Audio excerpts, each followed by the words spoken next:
What up? What up? What up? How is everybody tonight? It is Tuesday night, and you know what that means. It is time for the Horsemen of the Apocalypse. Welcome in, everyone. Christina Payne already showing and spreading the love.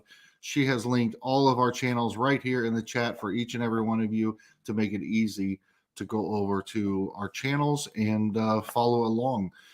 So, guys, we've got a fun show for you tonight. We got a couple of special guests backstage, the usual crowd, but not everyone's here tonight, so it will be a little bit different.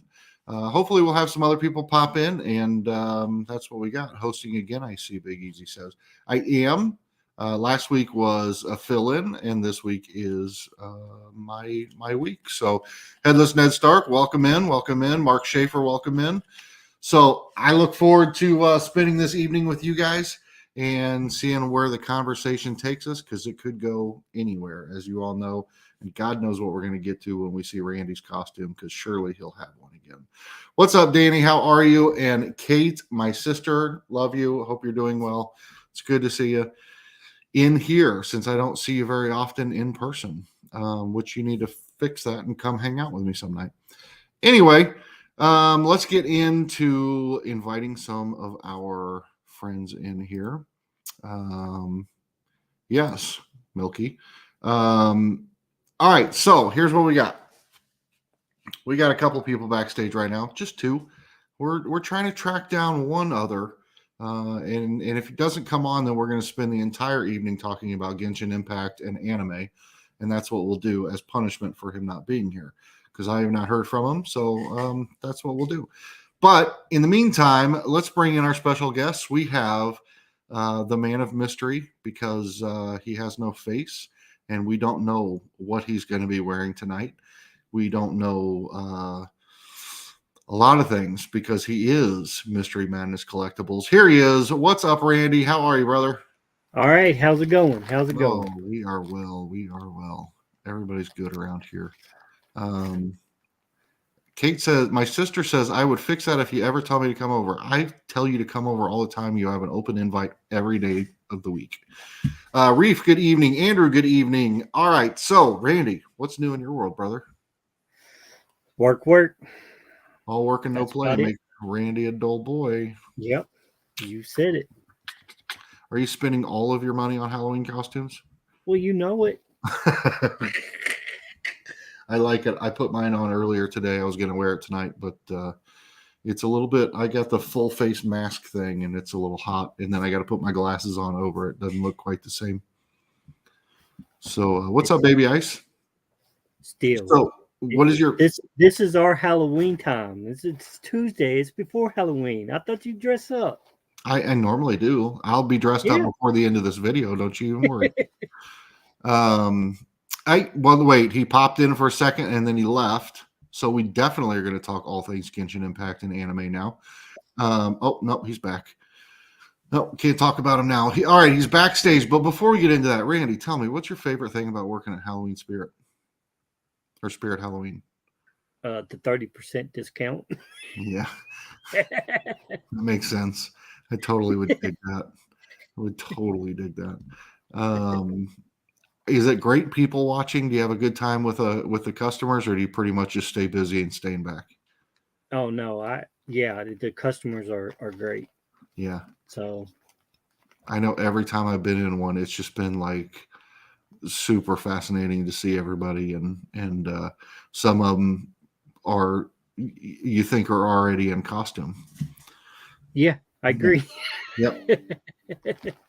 So, all right, well, let's bring in another one of our near and dear friends from all the way across the pond, the Game of Thrones House of the Dragon expert. Been chatting with him a lot lately through his live streams, and was honored to be a guest on his live stream last night. Here we go. Ryan Milky coming all the way from Scotland. What's up, Ryan? Hey, Ryan. Yo. Hi, guys. Hey. I'm good. Living the dream. Things going well? Tuesday used to be the start of my week. It's now the end. Mm-hmm. It's crazy how I used to start my YouTube week on a Tuesday, because that was all I did, and now it's the end of my week. It's crazy. But yeah, I'm here. I'm present. I'm still upset. I wish I could go back 10 weeks and start all over again. Yeah, we kind of can, Yeah. right? What's up, Yeah. Johnny Funko? Hey, Johnny. I mean, I'm about to start it over. So Mm-hmm. I thought about starting it over tonight, and then I realized, well, it's kind of Tuesday night. I got other things I got to do, and so it'll probably start over tomorrow. I don't know. Last night was the pinnacle of the show, the pinnacle of my breakdown shows. In my opinion, I had one of the best nights of the entire run last night.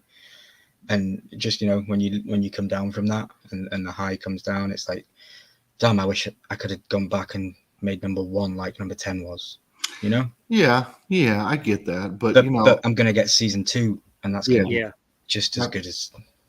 Absolutely. And I got to tell you, I thought it was. Okay, so it was 3 hours, no question about it. I gave fair warning. It did not feel like 3 hours. It No. was fascinating the whole time. It kept my interest the entire time. I thought it was fantastic. Danny says he's 4 episodes in, so I'll be anxious to see when he gets caught up what his thoughts are.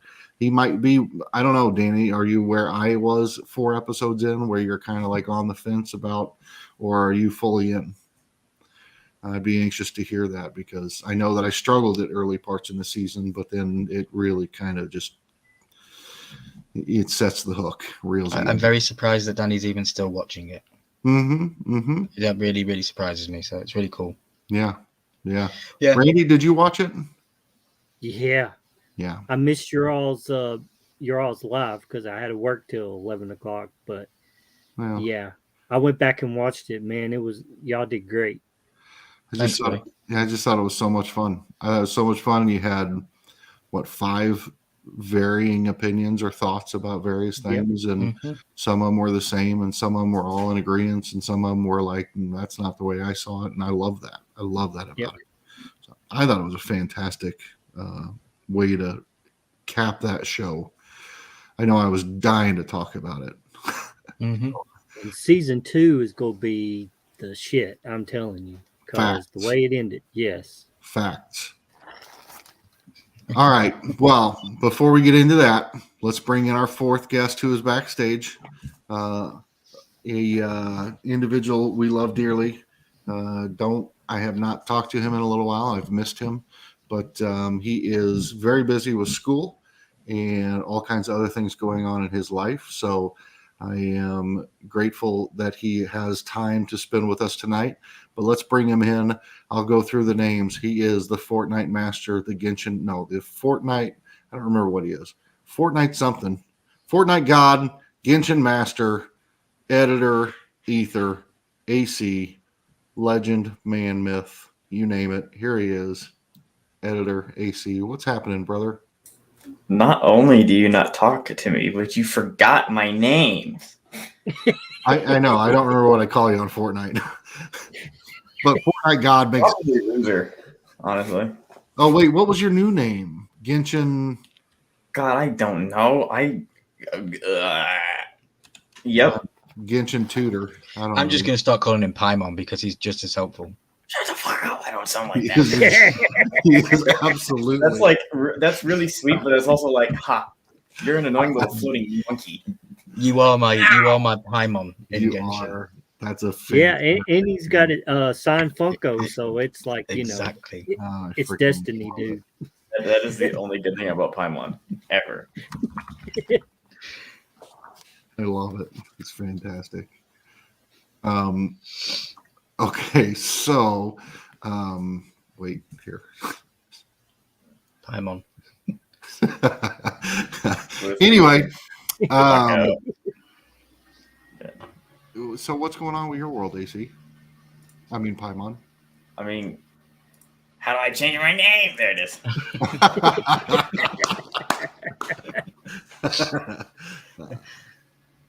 I'm just doing school. Doing school. That's it. That's all I've been doing. Real quick, Jeremy Knapp, Mother Earth Mafia. Nadia, good evening. Welcome in.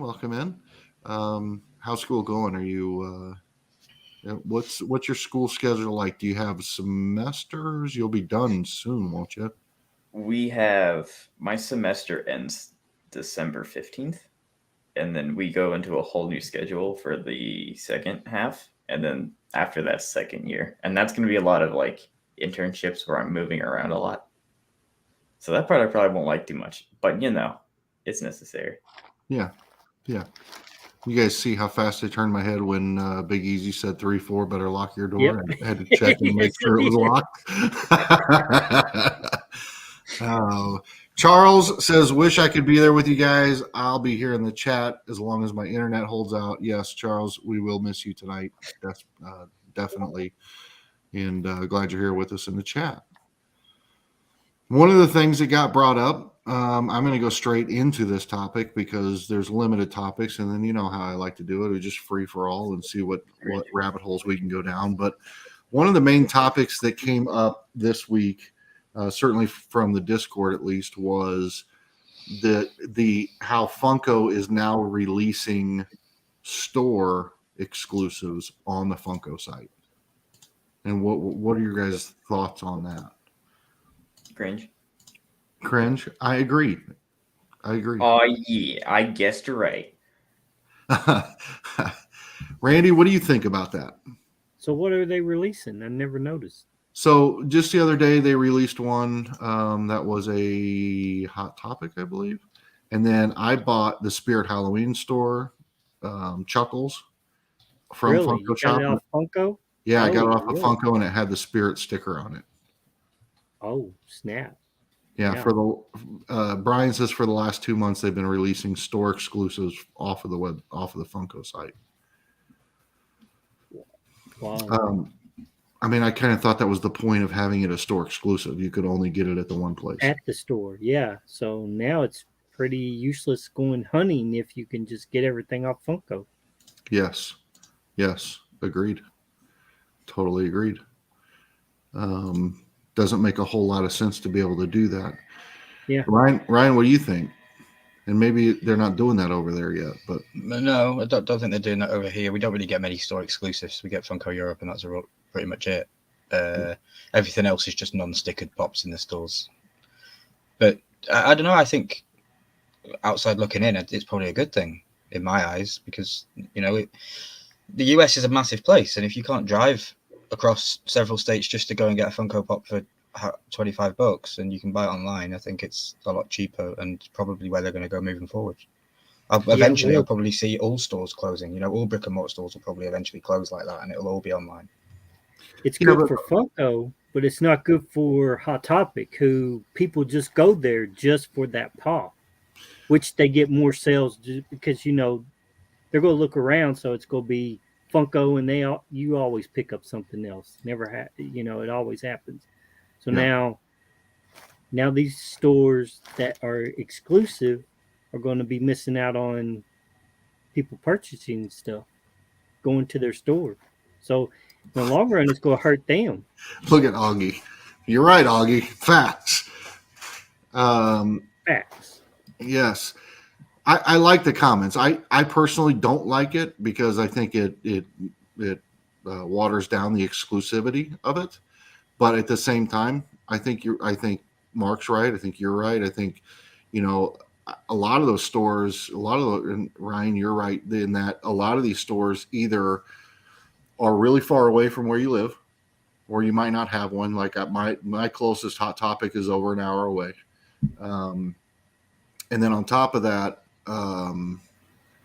most of those stores only get 1 or 2 or 3 in. So, I don't know what that's about. I guess they only make so many and they spread them out across stores. But again, that just means maybe they should have 10 at every store and then there wouldn't be any. But now I guess Funko is now retaining the rights to a certain percentage of those pops so that they can sell on their own website. If I understood it correctly, that's what the deal is. I do have one more person's opinion that I'd like to get. He's sitting backstage right now. It's been a big part of the live streams for the last couple of nights, and we welcome in as a special guest this evening the man that needs no introduction. Here he is right here. Hi, I'm here. It is. What's up? Yeah, what's happening? How you guys doing, man? Hey, man. Good. How are you?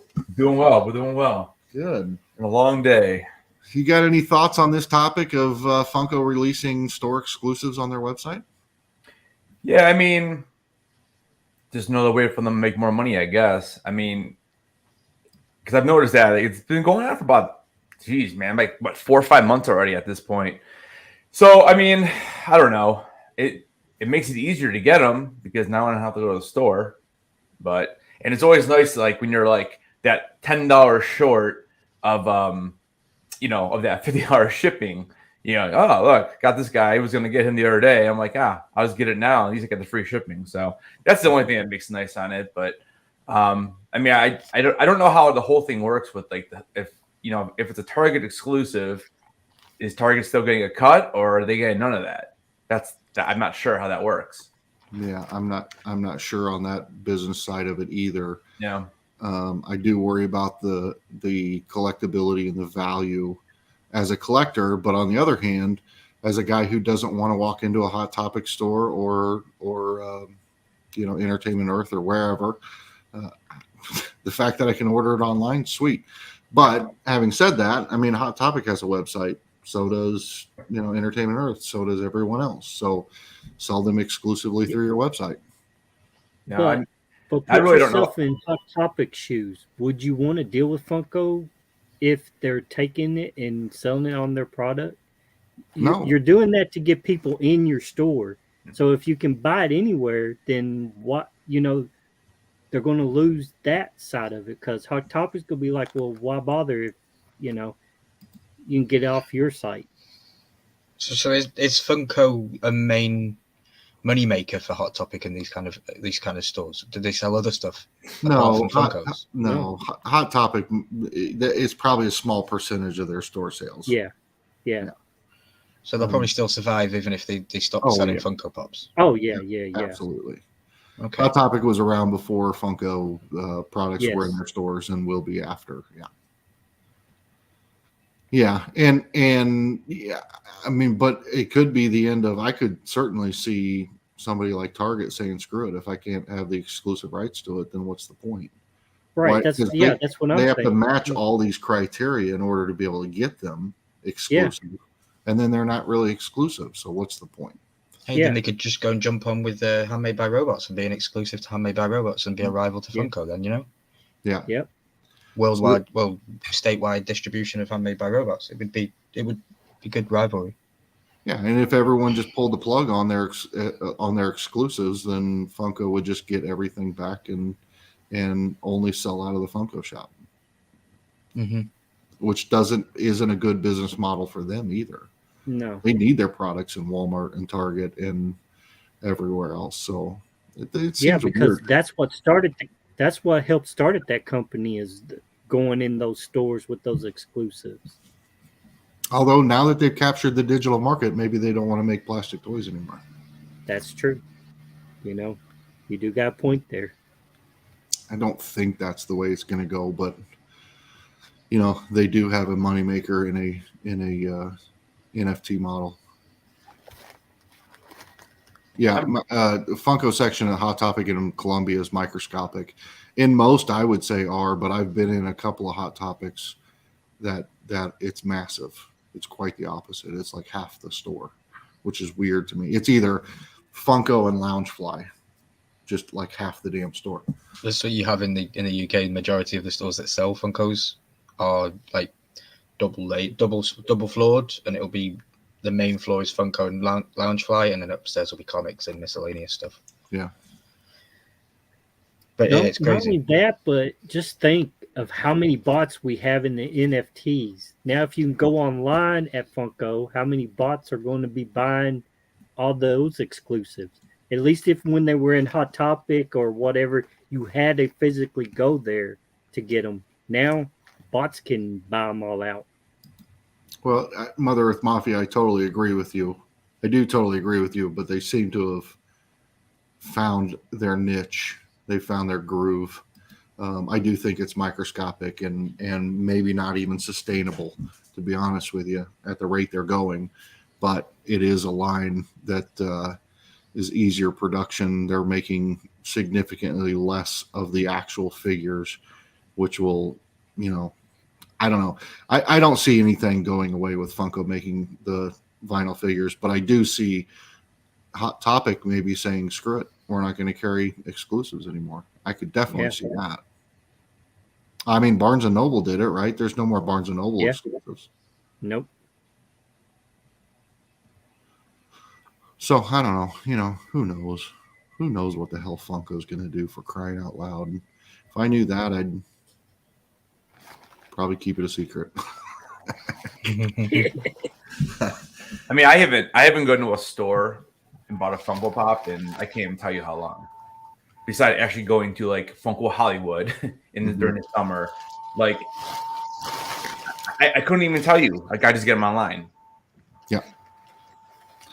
I mean, I think that's the way I started, because I started collecting in 2020 and we were all locked down and couldn't go anywhere. So I was buying everything online. It just continued on that way forever. There was no point in doing it any other way, I didn't think. But then when everything reopened and you could, I'm just introverted enough that I don't like to leave the house and be around people. So I'll go if I'm in an area where there's something, but I'm not going to go into a mall to go into a Hot Topic. That's not going to happen. Yeah. It's funny too, because like when I first got really big on the Funko and I would try to go look for chases, like this, you could tell the employees were just annoyed with people always lining up early, and I just kind of got sick of doing it, because I'm like, oh, come back tomorrow. Well, I would come back tomorrow, and it would always be the same thing, and I get to tell there was just give you a little attitude, and like, so I'm like, at that point, I'm like, you know what, I'd rather pay a flipper price that's like maybe $10 or $12 higher and save my gas and save my time and just get the ones I wanted. So. I went to a GameStop one time and they had a sign up that said, clearance pops or whatever. But there was no clear indication of what was what. And so I asked the guy, I said, well, what ones are clearance and what ones are regular priced? And he said, we don't know till we scan them, because we don't even give a shit about sorting them anymore, because every time we get them sorted, one of you collectors come along and just screw it all up. Yeah. I was like, easy, Tiger, easy. I'm not doing that, but he's right. They just immediately come in and destroy it, pulling, moving, sorting, looking for chases, looking for anything. And yeah, the employees are usually the ones that get the chases. So yeah, the other part of the problem is that that's like take the Eddie Pop from Target that was released a couple months ago. Like everyone bought that out as quick as possible, and then people are buying them on the aftermarket for like over $100, and then all of a sudden they get released again, and now they're down to like 20. Yeah. It's like that is one of the biggest problems I think Funko's having, is that they're releasing. There's not enough limited pieces unless you're going for con. Like, what else is limited beside the NFTs? There isn't many. Yeah.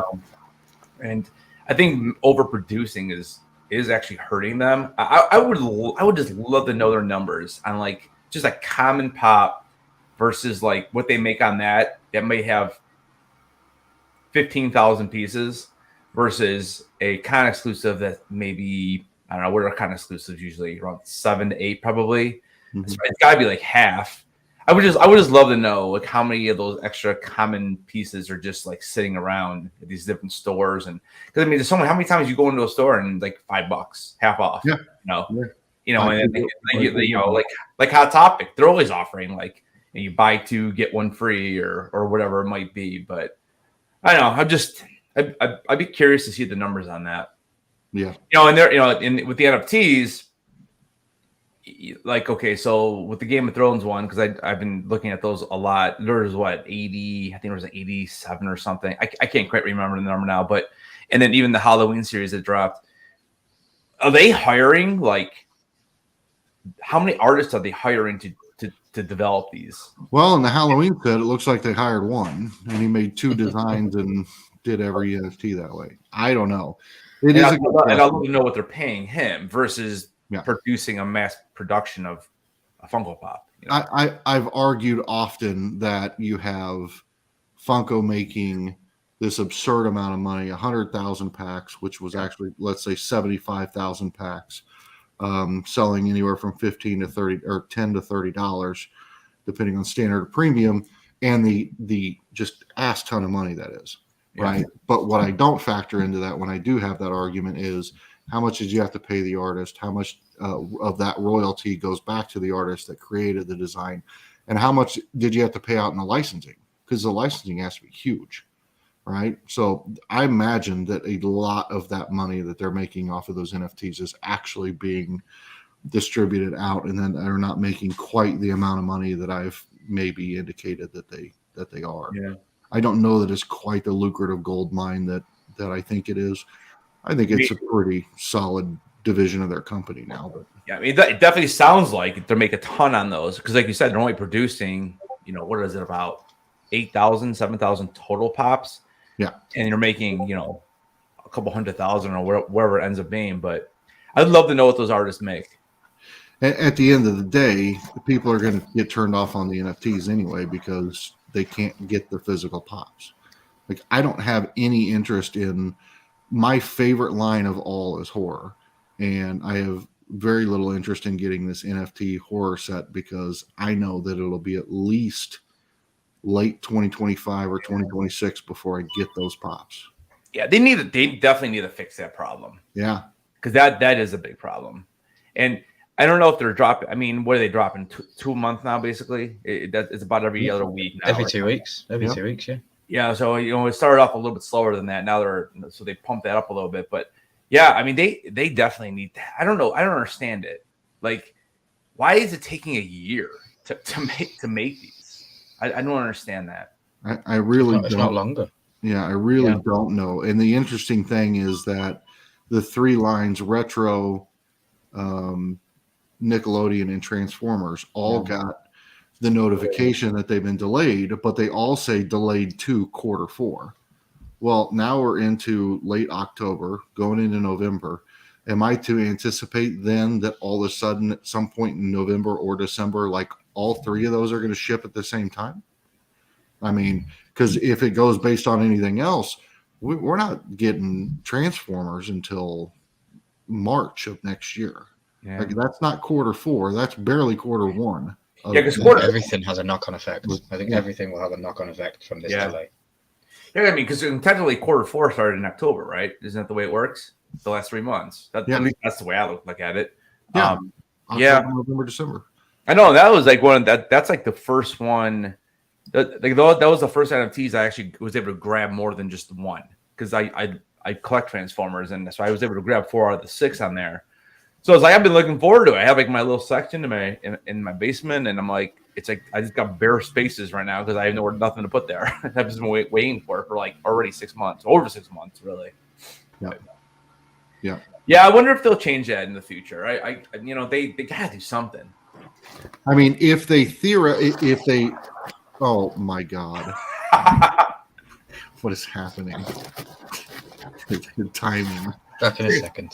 It took them 29 minutes to put that on. Or did it take 29 minutes to put up Michael on the back?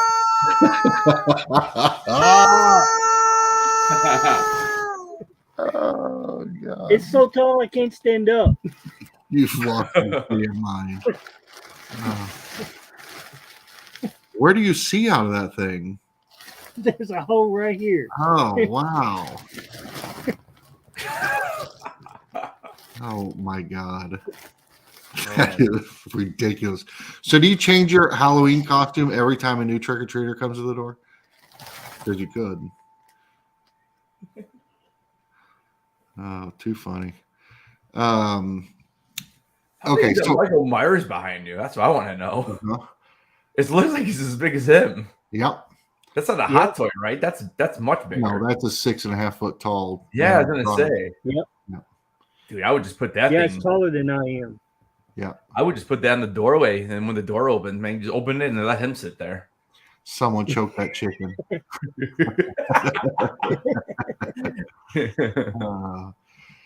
Well, to finish that thought, essentially, if they were caught up and they had the rest of them lined up to come out on time, if they sent all 3 of those at the same time in Q4, I'd be okay with it.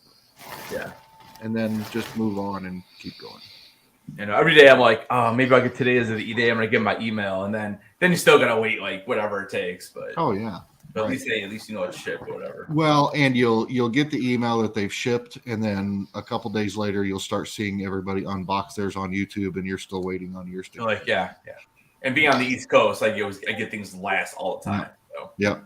I asked a couple of friends in the UK that have already got a couple of redeemables, and they said it's $20 for the first pop, and then $15 for every pop after that. To ship it for shipping, yeah, to ship it to the UK. So you got a royalty, 4 legendaries, and a grail. That's quite a bit of money. You're basically paying for Funko Pops. My God. Yeah, so I'm probably going to get one of my American friends to redeem them for me, and then get them sent in a box via pirate ship, which will be a lot easier. 100%. You said it's how much was it again?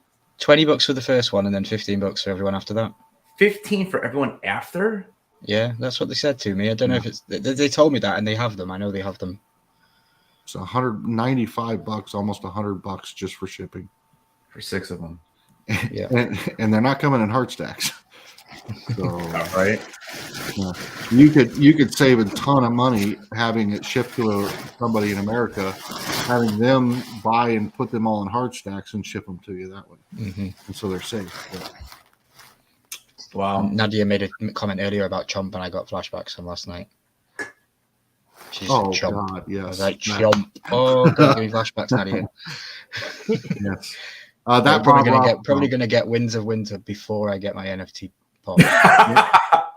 Yep. Oh, I don't know. I wouldn't bet money on that one. Well, I was shared with Jeremy backstage. He confirmed today on his Not a Blog site. He's on an interview. 75% done. 75%. And how long did it take him? He's been doing it for 10 years. So we got COVID happened, and the end of Game of Thrones happened, and all that stuff. So So we got about 3 to 4 more years. Sounds good. Maybe. Yeah, but when the pandemic set in, you'd think that would have he would have gotten a bigger chunk of it done. No, he said he got writer's block during COVID. That's what he said. Yeah. It's wild. Hey, Kenneth, thanks for being here, buddy. What's up, Kenneth? Interesting. Where'd Randy go? I don't know, but if we're still on the NFT talk, I know we spoke. I told you, so tall. The camera's almost as far as it can lean back. we rattled off last week, literally 20, 30 different lines that we all want to see. And I remember saying at the end of it, it's funny how no one said horror, and then they dropped horror, and it was like, what the hell? It's so weird. It's not the horror that I would be interested in. It's going to be popified horror, of course, and that's not what I want to see in an NFT. I want to see gore. I want to see proper good stuff. I was surprised. I never would have crossed my. I mean, it should have. We've talked about horror in the past, but I never would have thought it would have came out after the Halloween Freddy line. I would have thought it would have been before. Or something. And with them dropping on Tuesdays as well, that's the day after Halloween. And usually something Funko would do. Hey, it's the day after Christmas. Here's the Christmas pops, Yeah. They don't have glamour shots yet of those, huh? I'm looking on the website right now. You can't click in there. Yeah, you can't. But they're actually dropping them on Monday, aren't they? Yeah, they're dropping them on Monday, and I think there's some Instagram pages that have the pictures of them, but. They're not. It just goes back to the Kellogg's deal where, I would have loved to have seen in an ad icon. I would have loved to have seen all the cereal monsters, but you can't put General Mills with Kellogg's, and you can't put Warner Brothers horror with Paramount horror or whatever. So we get some of the horror line, but not all the horror line, and we don't get a Michael Myers, which God knows we have probably enough of those Funko Pops anyway. We don't have, we're just limited to that Warner Brothers line, which is fairly limited to Annabelle, Freddy, Jason. No. Freddy, Annabelle. Who am I missing? The big one. Pennywise. Pennywise, yeah. Yeah. Which God knows we definitely need another Pennywise pop. They should make a Dwight Schrute as Pennywise and just cap the whole thing. For crying out loud. Overkill. There's so many. Wasn't there what was it? Was it is it Reagan? They're making is one one of them? Oh, here it is. Right here. Let me see if there's a picture.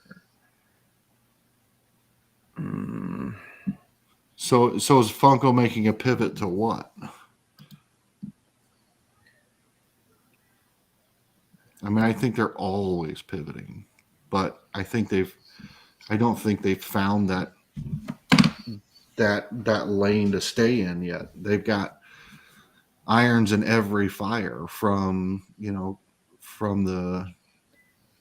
they're still making, like I saw that they're bringing out a Christmas Mariah Carey Funko album. They've got ornaments, they've got Popsies, they've got gold, they've got NFTs, they've got the Funko Pops, they've got 10-inch, they've got you name it, movie moments. They've got so many lines, Pacas, you name it. It just feels like they're just throwing, 12-ounce sodas are dead, facts, 100%.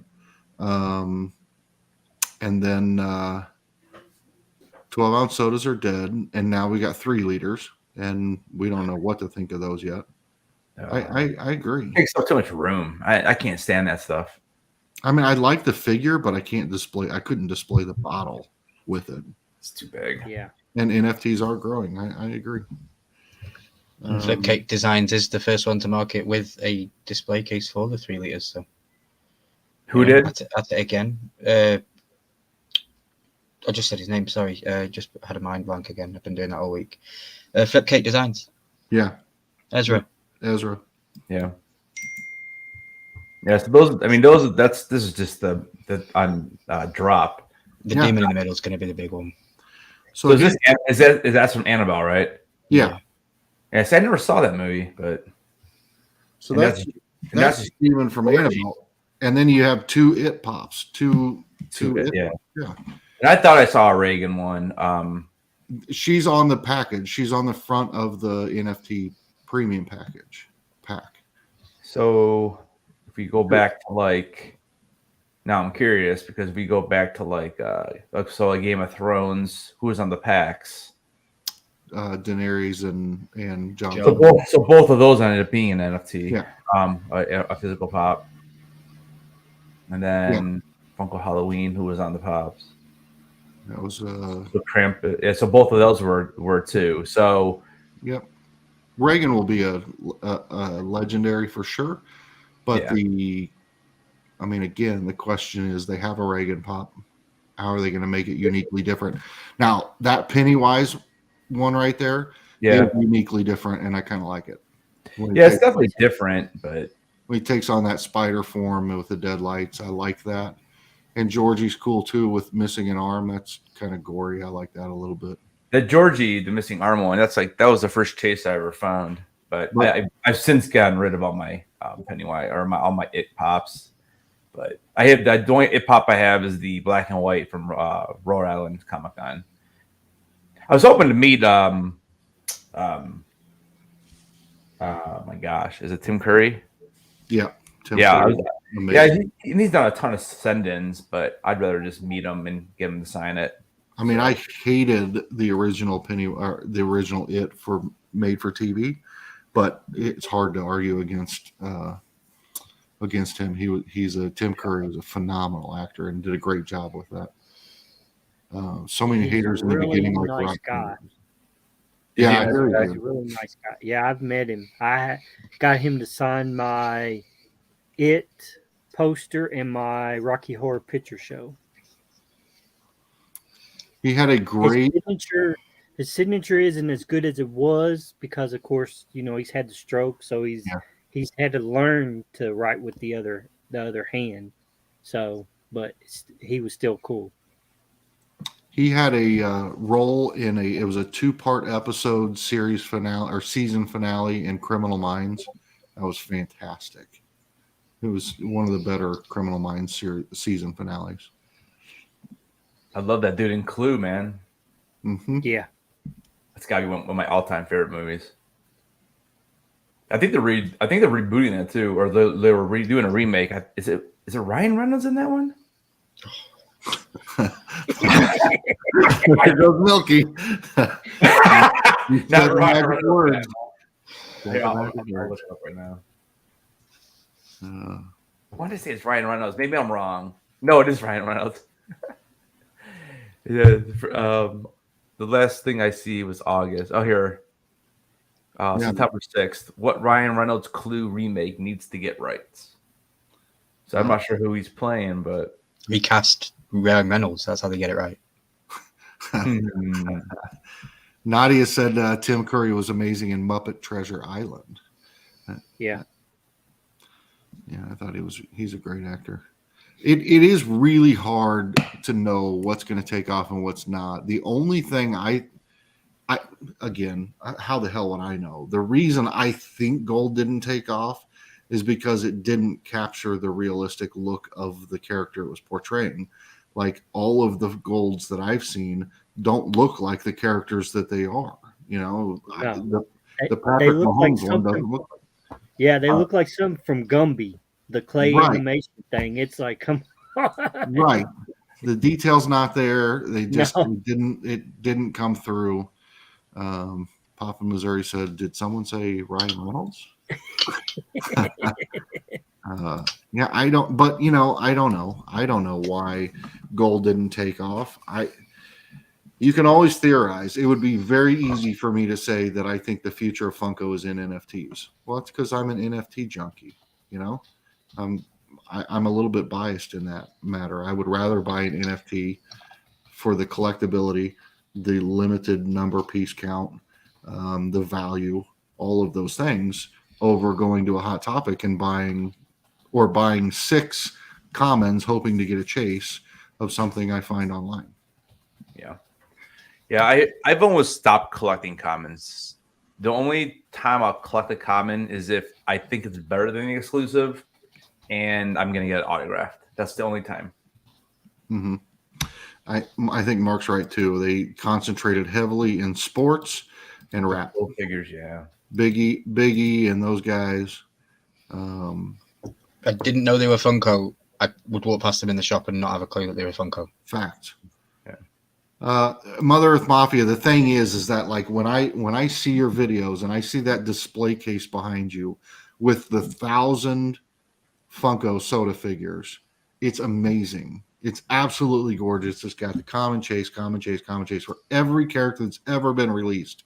Yeah. And I'm thinking that same display case holds like 6 of those 3 liters wide, and maybe 2 deep. I don't know. I don't know how you display them. I think they're cool. I think they look cool, but to me, they're just too big to display. At this point, a pop is too big to display now that I've gotten into the digital stuff and cards for that matter.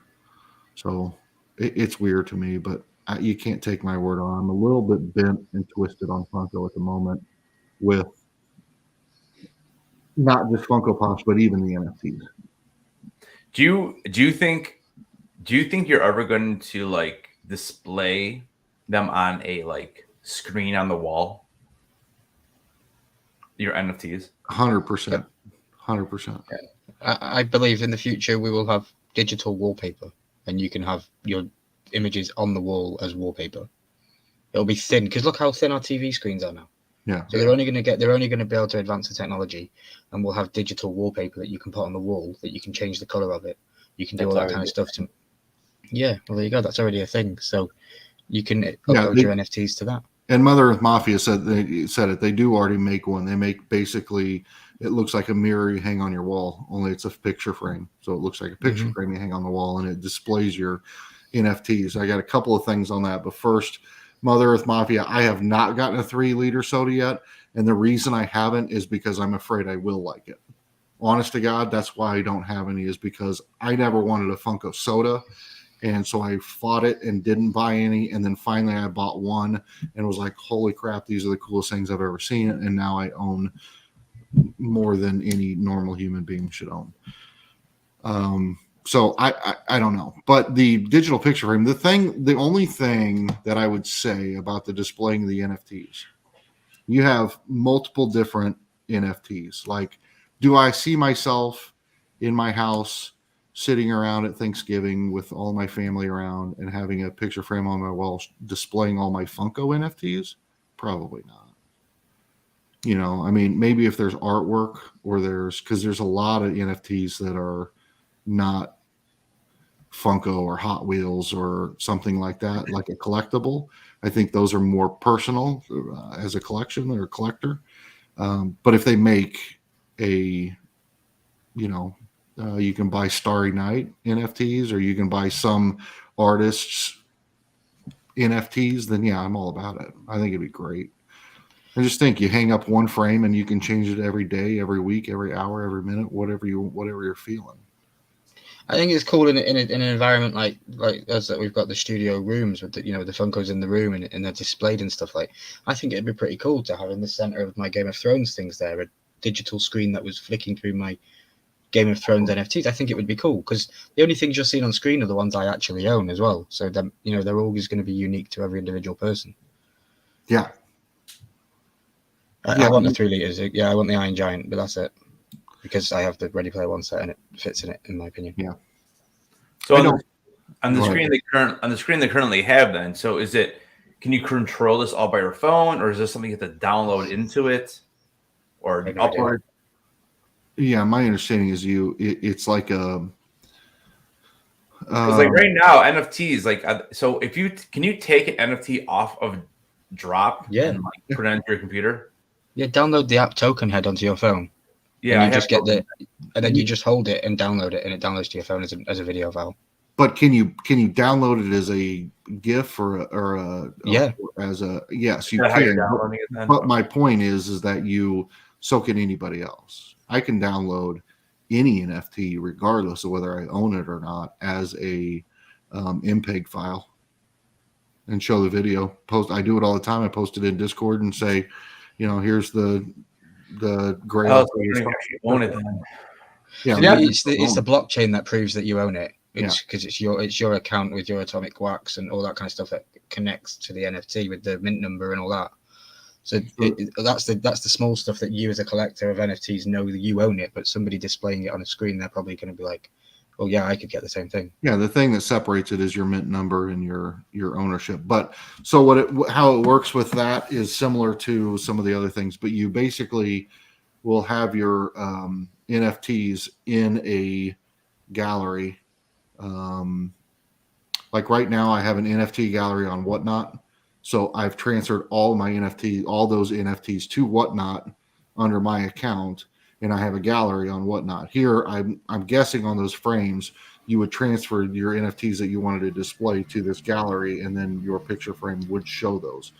Now, the interesting thing is like my grandma used to have a digital picture frame that we could email pictures to, and it would just show up new pictures whenever we emailed them. Yeah, I think it's a little bit like that.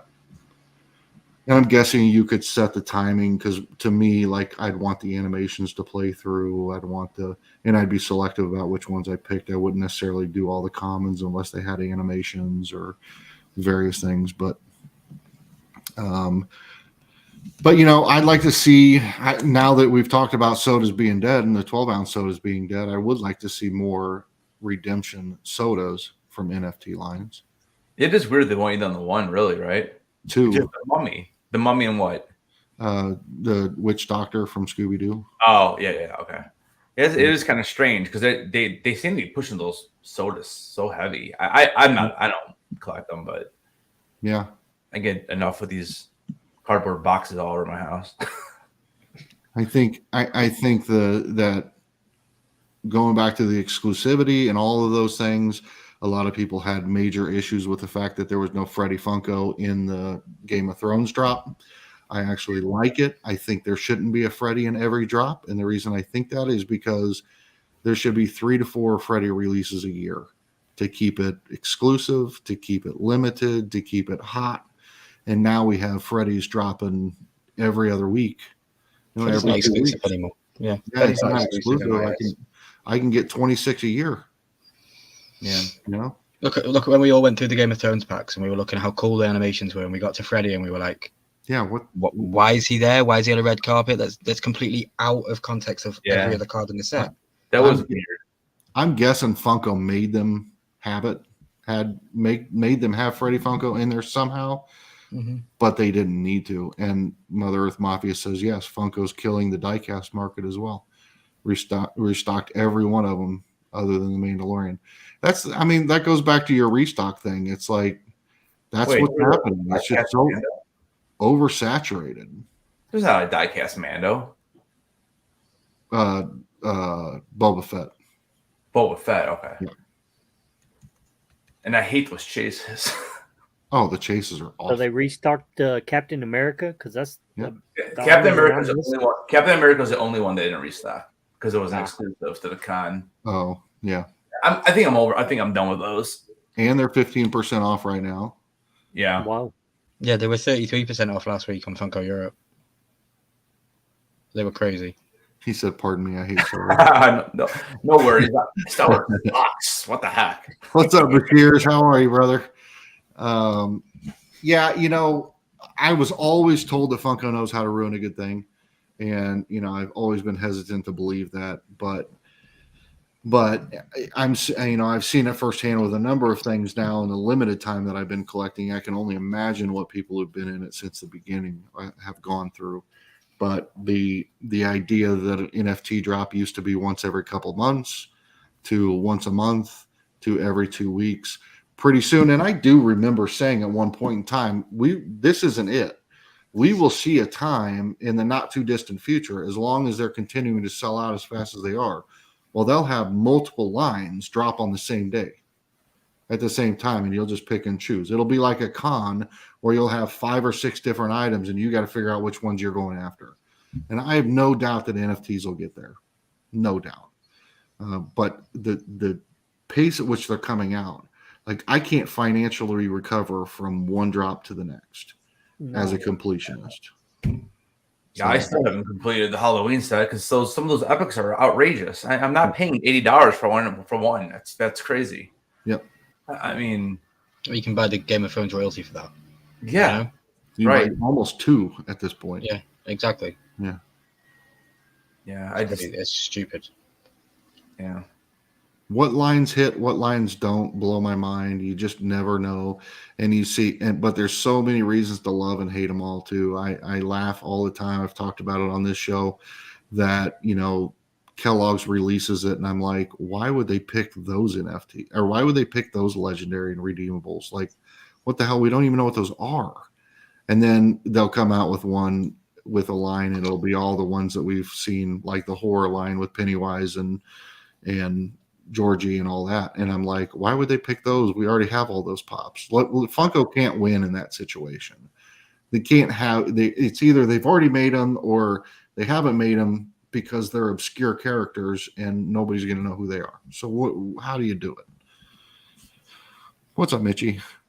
Hey, Mitchie. Why put yourself in a financial hole for them? I mean, it's a good question. And to me, the whole idea was I didn't buy this many Star Trek so that I could display them all on my mantle. I bought them to resell. Yeah. The problem is that we also, the economy came to a skidding halt, and people's extra income that they have isn't going into Funko Pops.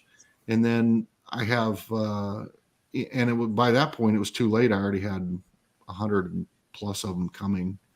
So you got 100 of the Star Trek? No, I got all of those, and then I've got like 37 of the 37 of the retro. I think I got 28 of the Nickelodeon. I have at least 25 of the Transformers.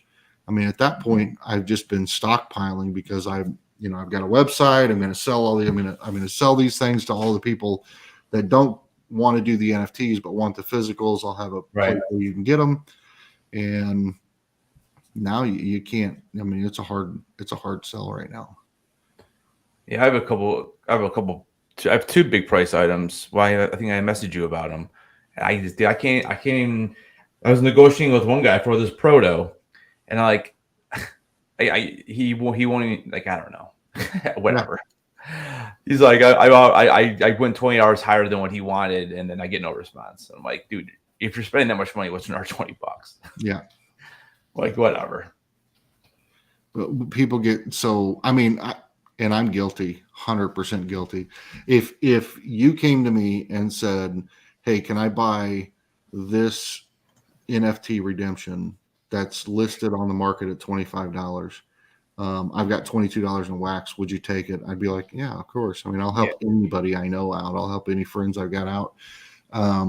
But you get people in other discords that you don't know that are NFT people, and they're back and forth and whatever, and they will nickel and dime you to the extent that I would give it to someone else before I would sell it to them over $1.12.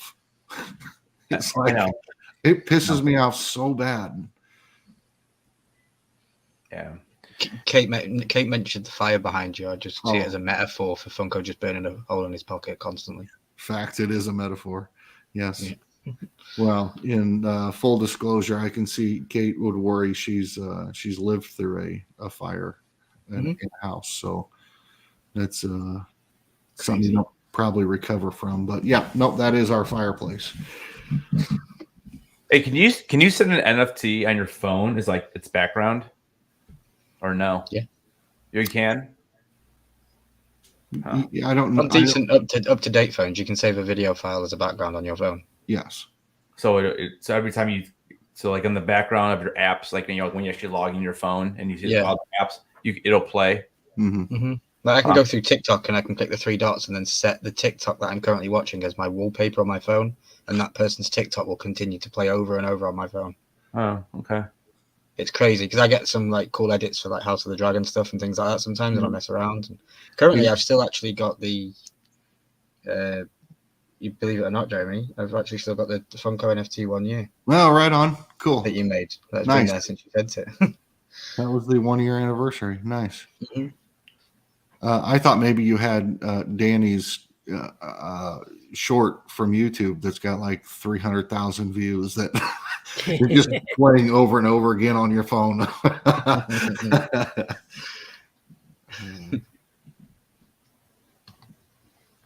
All right, we're all content creators in here. AC, get ready. Put your big boy pants on because we're going to talk YouTube content creators. What do you guys find as the biggest struggle with content creation right now? Is it come easy for you? Do you have any struggles with it? I know Randy, yours is time. Yeah, I don't. Yeah, mine's time. Yeah, I mean, I don't struggle at all with content. Like as far as finding something to talk about, it's the editing. It's the editing process that and I do enjoy the editing process. But when I'm not on camera and I'm making a video, I'm just like showing pictures or video or a combination or whatever. Dude, those sometimes take me 4 hours for like a 6 or 7 minute video, and it drives me insane. And that's why sometimes it's just easier just to go live, or it's easier just to go on camera and pull up a website and talk about it, because the editing process is much easier. Like, me and Ryan are doing our top 5 right now. I started that a little bit today. It's just crazy how long it takes to blend it together and to make sure you're, if you fumble over a word and you have to go back and edit that or whatever. And so for me, that's the hardest part is when I'm not on camera making a video. For me, I'll sentiment a little bit of what Headless has just said. So if anybody goes on my channel, you'll realize I've not put an actual video out for 4 weeks, and it was the one that Headless had just mentioned, the first top 5 scenes from the first 5 episodes of House of the Dragon. Now, I could be permitted to think that I haven't stopped doing content for the last 4 weeks. I've done 3 lives a week consistently for 4 weeks, and I've had the time of my life this last month. When I think about how I feel when I do editing and when I have to put videos together, I don't enjoy it as much. I have ideas in my head that I physically cannot do with my abilities on an editing software. I can't do them, and I get frustrated that I can't do it, and then I give up when it fails at the first time. And sometimes it's simple as AT will tell me, just undo what you just did, the mistake, and continue. But I get a mind block and I shut it off and I've had enough. And then it leads down to another week, it leads to another week. So for me, I genuinely don't know. Consistency has always been the hardest thing for me to do as a content creator. But it's subject matter for me, because nothing was going to stop me from talking about House of the Dragon when it came out, and it hasn't. I've although I only gained 2 subscribers from the start of House of the Dragon to the end of it. It's not why I did it. I didn't do it for subscribers. I did it because of the passion for for the love of the show and everything. And that's what has come out in me over the last 4 weeks, that if I just talk about things that I'm passionate about, I find it easy to talk and I can articulate myself better and all that kind of stuff. So yeah, consistency and just being true to myself. Yeah. I mean, be honest with you, I'm flat out struggling with content. I just, I'm not, mystery boxes are gone. I wouldn't be buying them if they weren't. I'm over that. Sodas are just not worth buying 20 of them to try to get one chase anymore. And the NFTs are great, but they're a financial nightmare with as fast as they're releasing and the expense that goes behind them, especially if you're getting them on the secondary market for certain drops. And then, so it's just, and then yes, I've been getting into Pokemon, but mostly because I'm reselling on Whatnot. And so it's not so much me collecting it, so it doesn't come through in the videos that I'm a collector and I'm passionate about this stuff. So there's a lack of that. And most importantly, it's Mitchie and I are a team and we work better together than we do individually. And I enjoy doing the content with her. So, Pokemon's not really a viable option in that regard. Pops and sodas just, and then with, like everybody else, time, the amount of time, because Mitchie and Bailey Bailey's got dance 6 days a week and she's gone every night, most nights. And by the time she does get home, it's time to watch a movie and go to bed. Like, that's the way. But you're right, Mitchie. It's passion and drive that's lacking. I don't know what to be passionate about right now because nothing is driving this bus. Funko's not driving this bus with any of the 100 lines that they have. They've kind of soured me to a level at this point because of it's not all their fault, but here I am strapped with all of these, can't sell them. This was going to be a huge investment. I can't sell them. You put a lot of money into that. Put a ton of money, and don't get me wrong, I still think long term. I mean, it's not going to do me harm to sit on these for 2 years and sell them. So it is still an investment, but that's made me cautious of buying NFTs, especially with the amount that we've got coming, and then them delaying the release of those physical pops. So and the sodas are just kind of, I just don't know where to go. So I don't know whether to, the movie reviews are fun, but we don't get a lot of views. That's not our thing. That's really not our thing.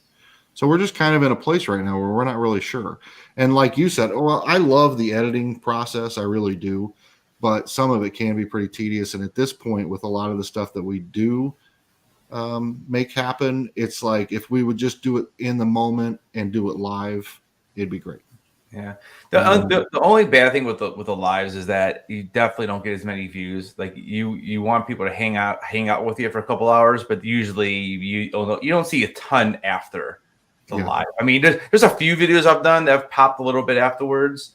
Like I know, like when Ryan and I do the lives on Sundays, I usually will get I get in like the mid hundreds when we've gotten about 40 or 50 unique views on that Sunday. So usually it will double or triple, but it doesn't go like 300, 400, 500 or anything like that. It's funny. It's funny you mention all that because like when I first started getting into this, I wanted to do something that was broader than just one subject area because I was really worried about like talking about Star Wars every single day or talking about Game of Thrones every single day, especially when I started my channel, Game of Thrones. I mean, House of the Dragon, I don't even know if it was announced yet when I actually started. I mean, maybe it was announced, and that's why and then I do like going to conventions, and that's why I started doing so much stuff on conventions. I mean, I went to 8 conventions this year, and yes, it gets expensive, but I can make a couple videos on each convention I go to. And then obviously collectibles like Hot Toys and stuff like that. But again, all that stuff, it costs money. Like you can't Yeah. You know what I'm saying? Like it does. It gets really, really expensive. Yeah. You know, and I mean NFTs, same thing. I mean, you're spending $200-300 now to get sets that you want. You know, and yeah, it makes a decent video. You know, but unfortunately, there's a lot of people doing those videos now too. So Yeah. I mean, What are your thoughts, AC, as well? Because you've been quiet through this whole conversation. Yeah, I was going to say, because with AC, I know that yours is uniquely different because of your passion behind the editing part of it, and what you're putting into your videos now is taking, you know, a ton more time than what the average YouTuber like me is doing, where I'm just splitting and, you know, doing some minor things. But AC, what are you finding is the biggest challenge right now with your content creation? Time. Yeah. I mean, I kind of have two, because obviously I don't have time, but I also, like, I'm going to get tomatoes thrown at me, but I hate recording videos. I hate the way I talk. I hate the way I sound. I hate the way that I project myself. But when it's just editing, like the video that just came out, well, kind of, that was all editing ability. And I think that's my best video ever. And I feel like that kind of, you know, that kind of speaks for itself. It was really, really good. And it was all editing. I didn't have to speak a word. Mm-hmm. And I prefer that a lot more. yeah, that's why I do like my convention videos, at least the way I do them, because I do little snippets at the con, but I don't do any voiceover during the actual editing process, because I already got all those little snippets, and then I use that and then blend it together with music and stuff. And I mean, they still are very time consuming, but it is nice not to have to worry about doing the voiceover. Well, yeah, AC, I think that you could find ways to do whatever you wanted to do. I mean, if you don't like, I mean, nobody likes the way they sound when they listen to themselves in a recording, but the reality is that's not, I mean, that, whatever, that's just normal. But you can do tons with microphones that you could alter the sound of your voice and anything else to match whatever you're doing. But your skills really lie in the editing part. And what I find fascinating is, again, if I'm editing a 20-minute video and it takes me an hour, you're editing a 2-minute video and it takes you like 6 days. But but it is clear. It is clear the ability behind that, like how crisp and clean yours are versus the chop cuts I'm throwing in mine and don't care. I really love to edit. It's a lot of fun. You know that I share with you, AC, the Da Vinci God, and he does YouTube lives many times where he just shows people what he's doing when he's editing. I'd love to see behind the scenes on how you edit sometimes. Like, just share your screen with some music in the background of you editing a basic video. I don't know, it'd be cool to see. Yeah. Dude, I've thought about doing that so many times. Now that I feel like I kind of know what I'm doing, I've thought about like taking like, I don't know, just parts of different Star Wars and just kind of editing different parts out that I hate. But again, the problem with that is those movies are 2 hours long. So if you get into that process, you start doing it, and you decide, man, this is tedious and long, but you want to finish it. That's the problem with doing like a movie like that. Yeah. All just to get copyright claimed anyway. Yeah, I know. Right? I know. I guess it depends also how much you're like actually playing the actual video, but there's tricks of the trade though. Like, look at my first episode of House of the Dragon. I have checked this, so I can stand by my own statement. I show more footage of episode 1 than any other YouTuber that I have found on YouTube. On-screen footage of the episode, and I didn't get copyright striked at all. Yeah, because there's tricks and trades to it. There's things that you need to do to the actual stuff. Yeah. Mother Earth Mafia. I've seen both. I've seen a lot of creators that have just disappeared, and I've seen other creators roll into other things. You know, where they gave up on Funko or whatever the case is. But again, I mean, I think the common denominator, as everybody said here, is I think the common denominator is time.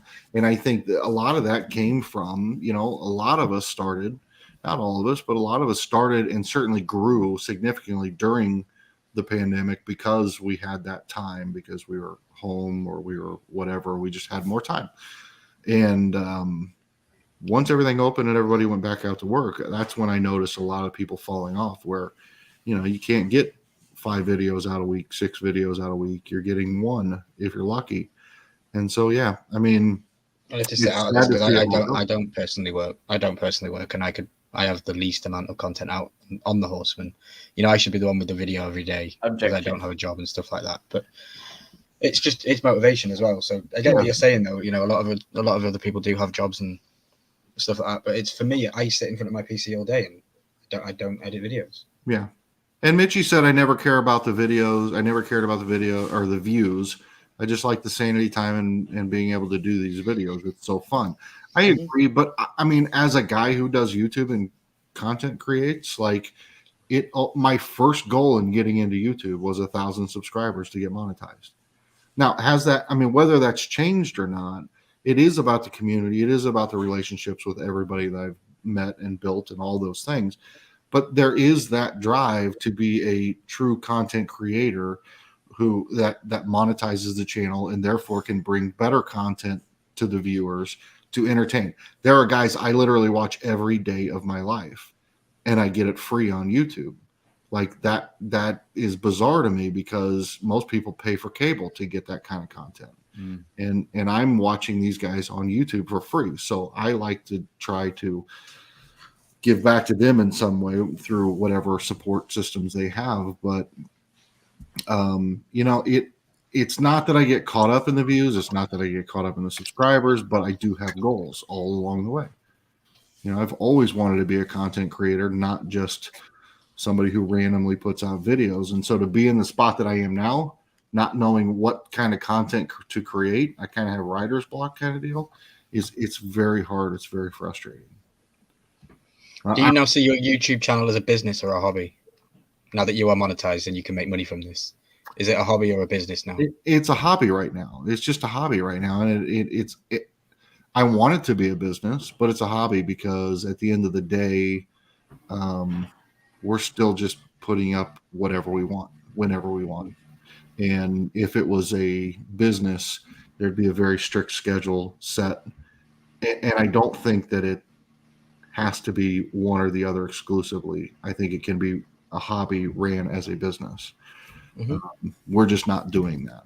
Now, you know, Mitchie and I could start slapping each other with tortillas tomorrow and get straight back into content creation and just go that path with punishments and fun stuff and doing silly crap. We could do that tomorrow, but did Randy get the Mel Gibson makeover? You know, that's the second time someone has told me that. I went to Scarefest this weekend, and someone's like, "You could just go as Mel Gibson." You Yep. like, there's someone from the Rocky film or something like that. It looks like a dude from a Rocky film. That's too funny. Dead Zone. Yeah, I mean, we could jump right back into it at some point, but it's going to take that figuring out what the hell we want to do.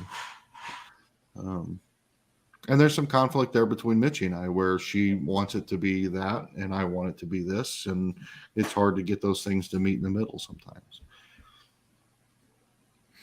What's up, Dead Zone? So what are we at? An hour and 14 minutes. I said that if we could get all the payments made, I have a special horse race that I need to run for a waffle that we're running in the Discord. We ran a waffle. I would love to slap my wife in the face with a tortilla, right? I know it's a great thing. It's very healing for Mitchie and I to be able to do that kind of thing. So we had a waffle in the Discord, as most of you guys know, or most of you may not. I don't know. We have NFT snapshot is tomorrow for My Little Pony. That's the day they drop all the redemption tokens. So today is the last day, or technically a little bit of tomorrow is the last day to get all of your NFT redeemables for My Little Pony. So we ran a waffle, filled up 15 spots, and we got 15 people in here, and we are going to call a race. And I wanted to share this with you guys on screen because we do waffles all the time. And physical pops, NFTs, physical redemptions, you name it, whatever. we do them all the time, and they're a lot of fun. And I just kind of want to share the experience with anybody that's here, so that if you want to get involved in the Discord, we can put that link out here for you guys to show or to share with us. So in the spirit of Halloween, I'm ready for my impression of Discord. Beep beep beep beep beep beep beep beep beep beep beep. Now my server is muted, so mine is too. But I've ventured further afield than the Horsemen recently, and it gets crazy. It does. I love the Discord though. It's a great place. All right, what am I doing here? Let me get back to StreamYard, share my screen. Ryan Fitchsticks just shared a post on Instagram. He says that he's been asking for a Danny Grail a lot as of late, and it happened, just not the Grail that he had in mind, but it'll suffice. Decided to rip open some packs of Leaf today that he had stashed away, and they were pretty trash until the last pack, and he went and pulled Daenerys Targaryen, Emilia Clarke, 1 of 1. 1 of 1. Nice. Unbelievable. Well done. Well done. Very well done. That's fantastic. How's this going? Okay. So, guys, this is how we do it. We've got all these names. There were 15 entries. We had 2 for Pop in Missouri.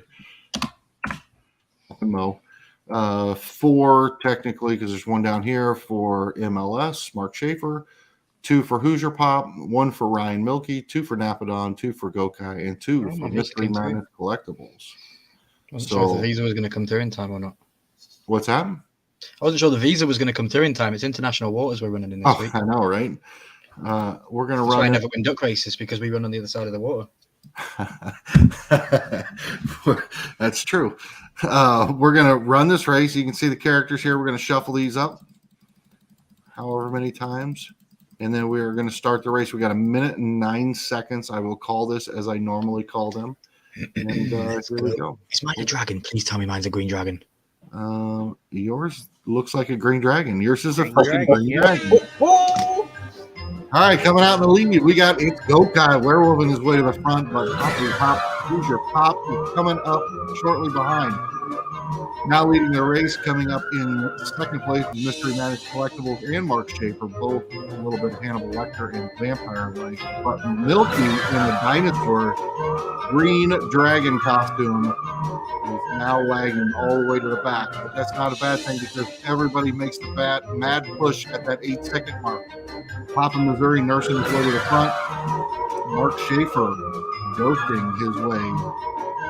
Here comes the devil. Will the devil take over? No, the pirate stays in the lead, but here comes Milky trying to breathe fire his way to the front of the pack. Not going to make it quite. Mark Schaefer on the bottom, reaping his way to a win, hopefully. They will all start settling in now and falling back to the back of the pack. We are coming up on that all-important 8-second mark where everybody will make that mad pass. Who is going to be the winner of this race? We have 5 seconds left. Here comes Pop in Missouri, poking his way across the finish line, and Pop in Missouri. Red Pop Taking down the win. And that is very well done. How we do it. Yes. Pop in Missouri, congratulations. You won not 1, not 2, not 3, but 4 NFTs. Physical redemptions. You got Maud Pie, Sunset Shimmer, Queen Chrysalis, and Princess Luna all coming your way in time for redemption tomorrow. Congratulations. I need Princess Luna, so if you don't want it, Charles, hit me up. I need Danny Grail, so if you don't want it, Charles, hit me up. Right? I'll give you $1 more than Ryan will. I won't give you anything for it. I'm a horseman. I'll flex that way. Randy, which one do you need? Luna? I need Luna.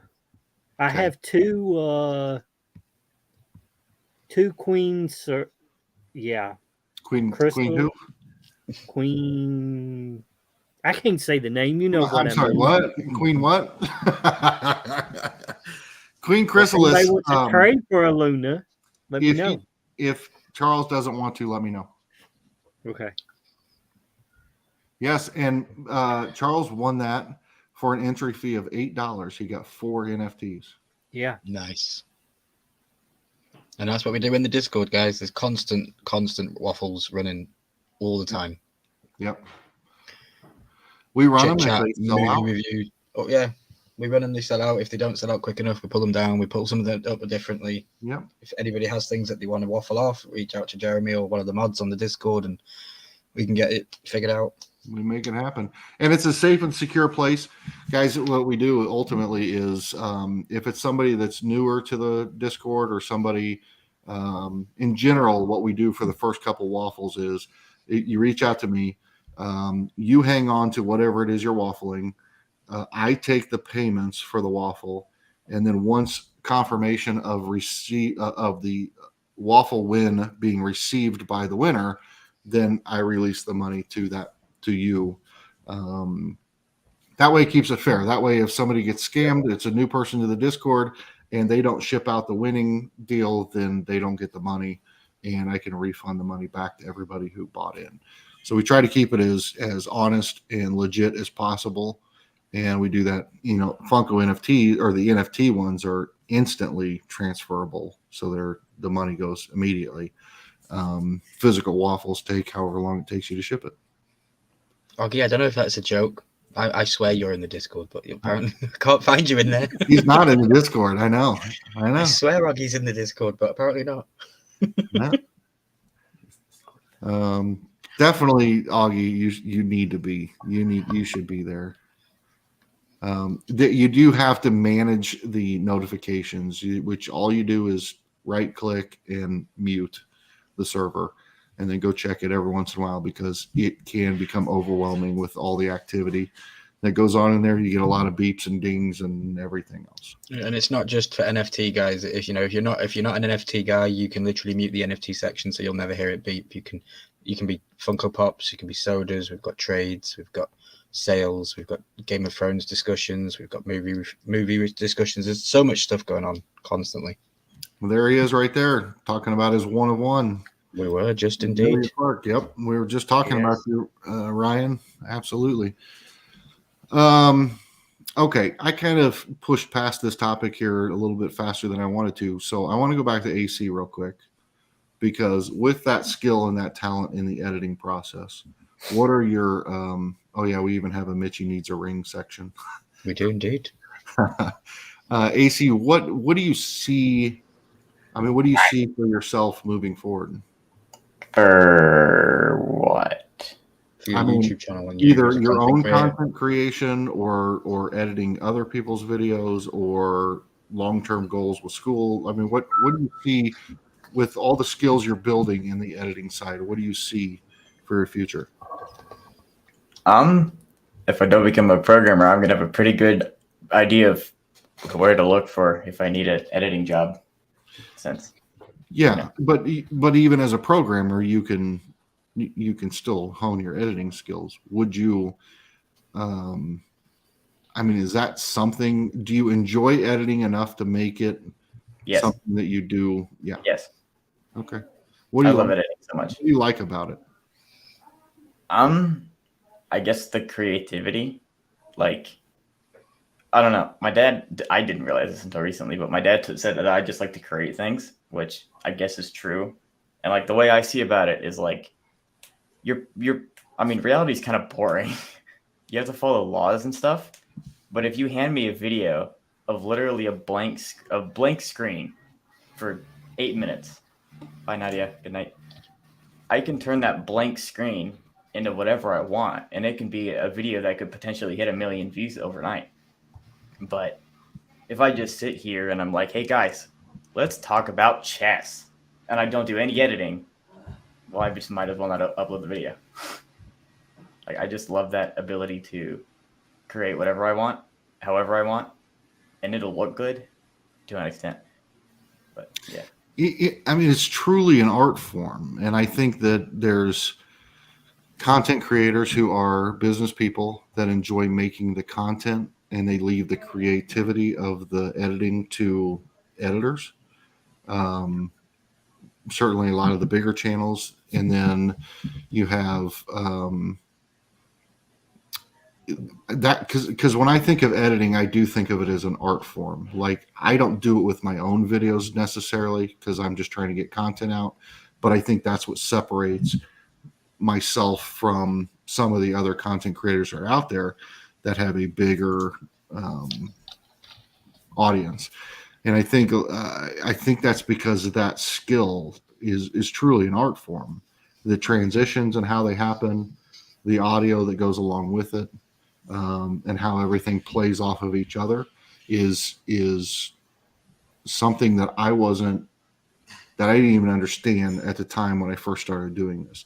Like I was a chef for a long time, and I think of being as a chef as almost being an artist, because the dance you have to play in the kitchen in order to create the food, the flavors of the food and the profile and the different things you're putting together to create those flavor profiles, and then ultimately displaying this masterpiece on a plate that you're going to put in front of somebody that makes them, react in whatever way they do. I see that as an art form just as much now, having been doing this editing thing, as seeing editing as an art form that I absolutely just blows me away. And I wish I was better at it, and I wish that I would spend that kind of time, but again, I'm lacking passion right now. So I wish I was better at it too, don't worry. But you're putting the effort, you're putting the work in. Well, as much as I can. Like this time last year, I would have just started my first edit in DaVinci Resolve. So I have a big ways to go. Yeah, Video Suite 21's better, but I'm just going to put that out there. It's really not. But anyway, before we get, Adobe's pretty good too. Back me up. We won't get into that one again. Back me up, Charles. Okay, sorry. Anyway. Now I forgot what I was going to say. I'm sorry.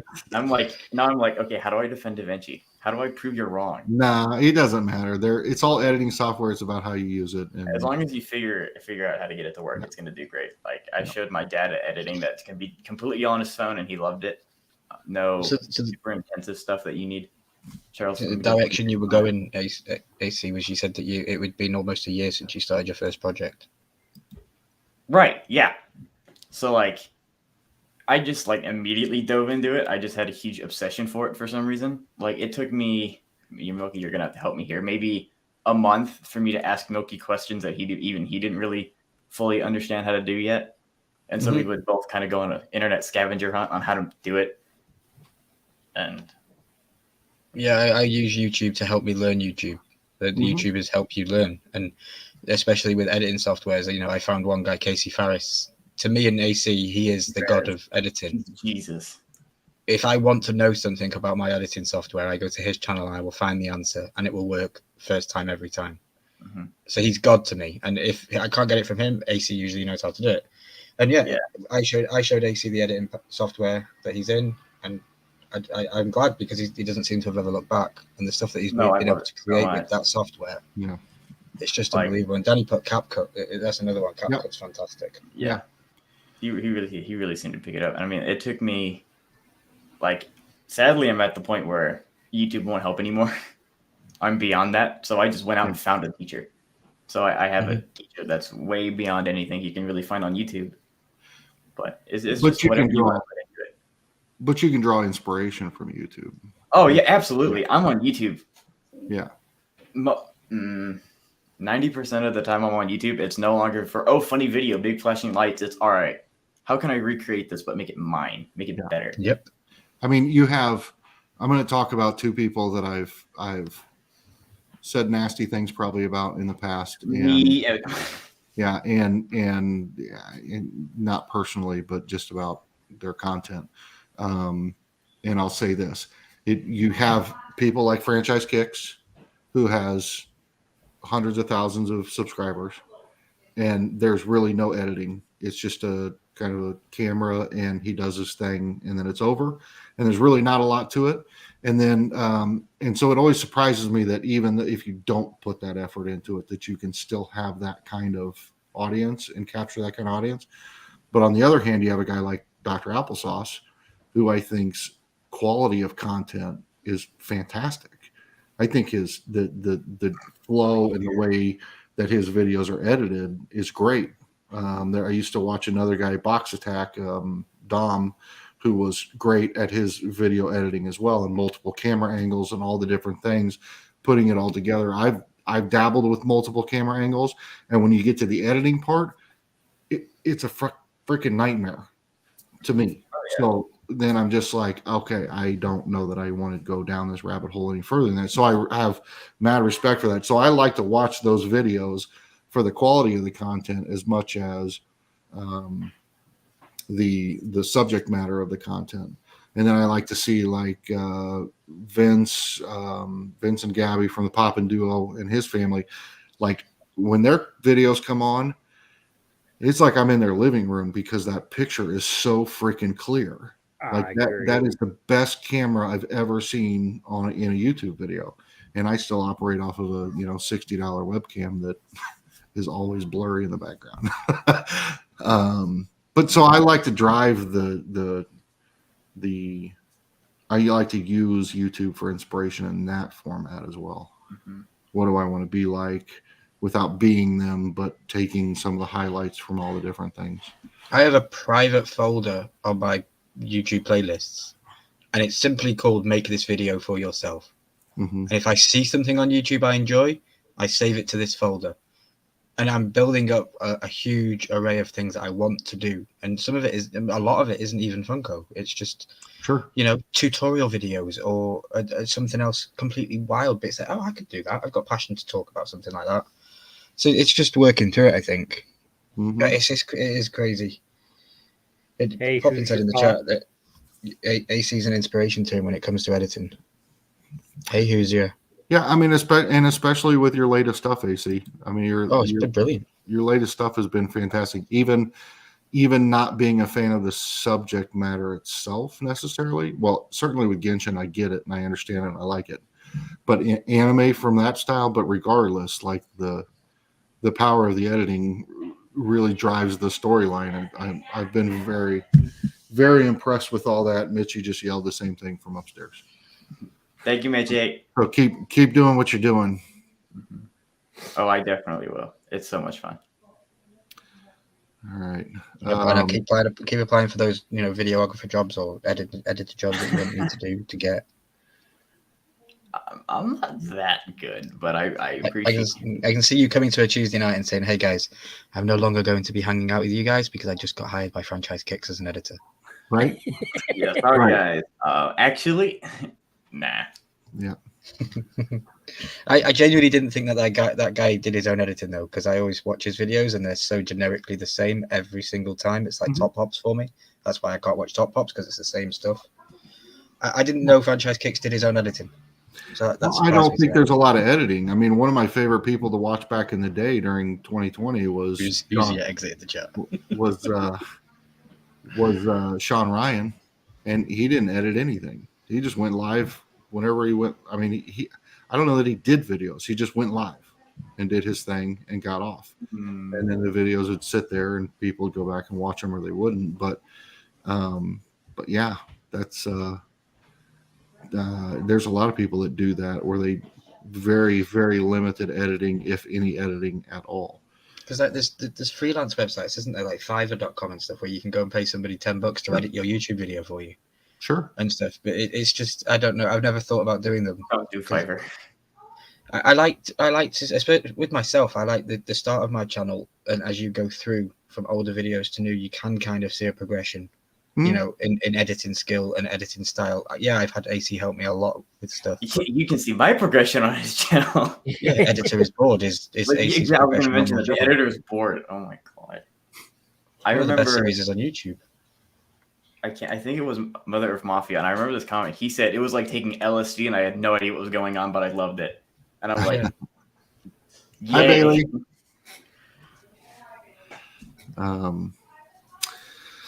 Yeah. Well, okay. So, Randy, let's talk to you for a second. All right. We are 6 days away from Halloween. Yes. And then you got the wrap up at Spirit Halloween. Yep. And then what are you going to do with all the extra free time you have? Genshin Impact.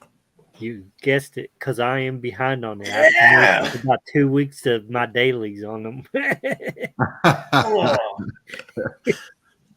Back to the Genshin grind? Yes. Crispers, whatever. He goes, "You've had progression, right? I'd like to review this razor to dragons, and dragons." Because my most viewed video on my channel is me reviewing a razor. That's why I grew the beard out headless. If you didn't know, I grew the beard out of outrage for YouTube. Here's Hoosier and I again, just collectively disagreeing on everything, but in a wonderful way.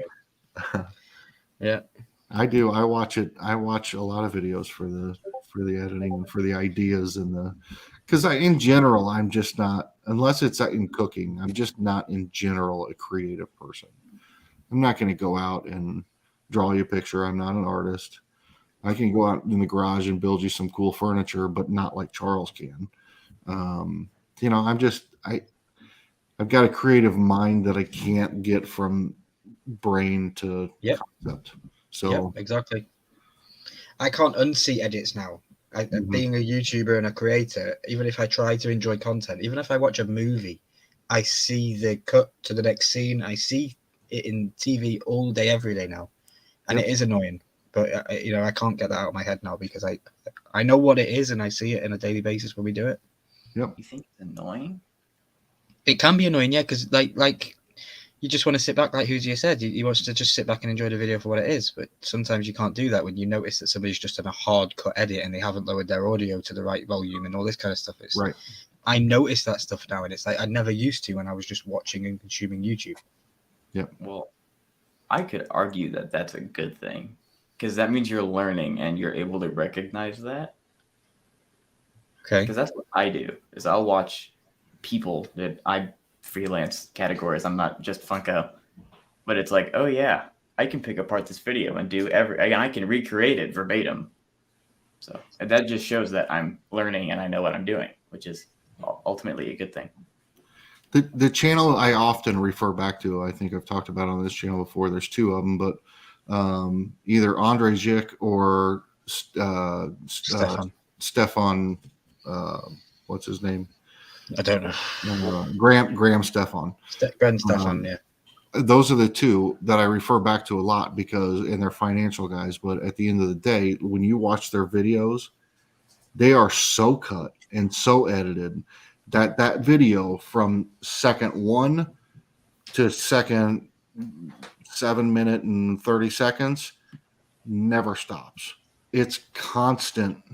They edit out every breath, every pause in action, everything, and it is constant, and it almost sucks you in, keeps you focused and concentrated on everything going on.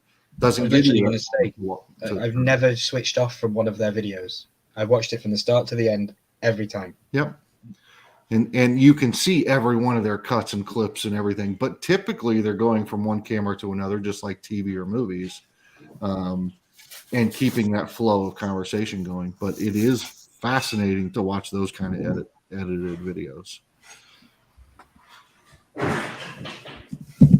Everybody all right up there? I don't know if you guys heard that, but it sounded like the ceiling came crashing in. We'll edit that out later. Yeah, we'll edit that out. Yeah. All right. Talk amongst yourselves. I'll be right back. Wait for it. Dot. And just to shout out the Discord again, like it's Gokai in the Discord has just put a Horsemen Discord offer in there for the Power Rangers Mastery together or in pieces, royalty 185, Grail 200. So that's pretty cheap. Just build different, honestly. Mm. So I know you, Headless, you said you've been doing a lot of content lately. You've been just firing it out. You've been doing a lot of lives and stuff. So you've been enjoying it. Yeah, I like doing the lives. It's nice to be able to talk to other people instead of just trying to talk to your camera. Basically, that's the best thing about lives.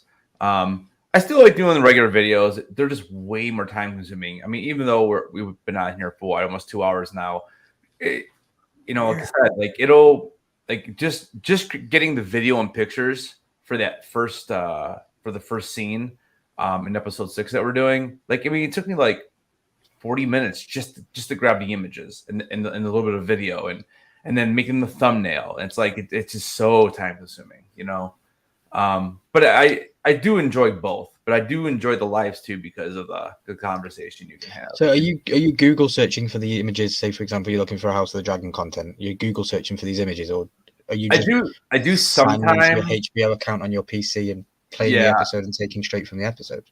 Yeah, I do both actually. Okay. Yeah. If I really want a specific image and I don't like the way it looks on Google, I'll just do it myself and I'll make it look better. So yeah. Mm-hmm. And who's just put a good thing in the chat there? Thumbnails are the bane of YouTube videos. Hate making them. What's your thoughts on thumbnails? I hate them. You hate them? No. Like I made how many today for the videos I knew I was making? So I posted 2 lives and I made 2 for the 2 videos I have coming up. So I made 4 thumbnails today. It took me like about an hour and 45 minutes to do all 4 of them. And they're very simple. What the heck is he doing? He's going simple. on and off. Watch him. You got to catch his mask when he does it. He's not going to do it now. Oh.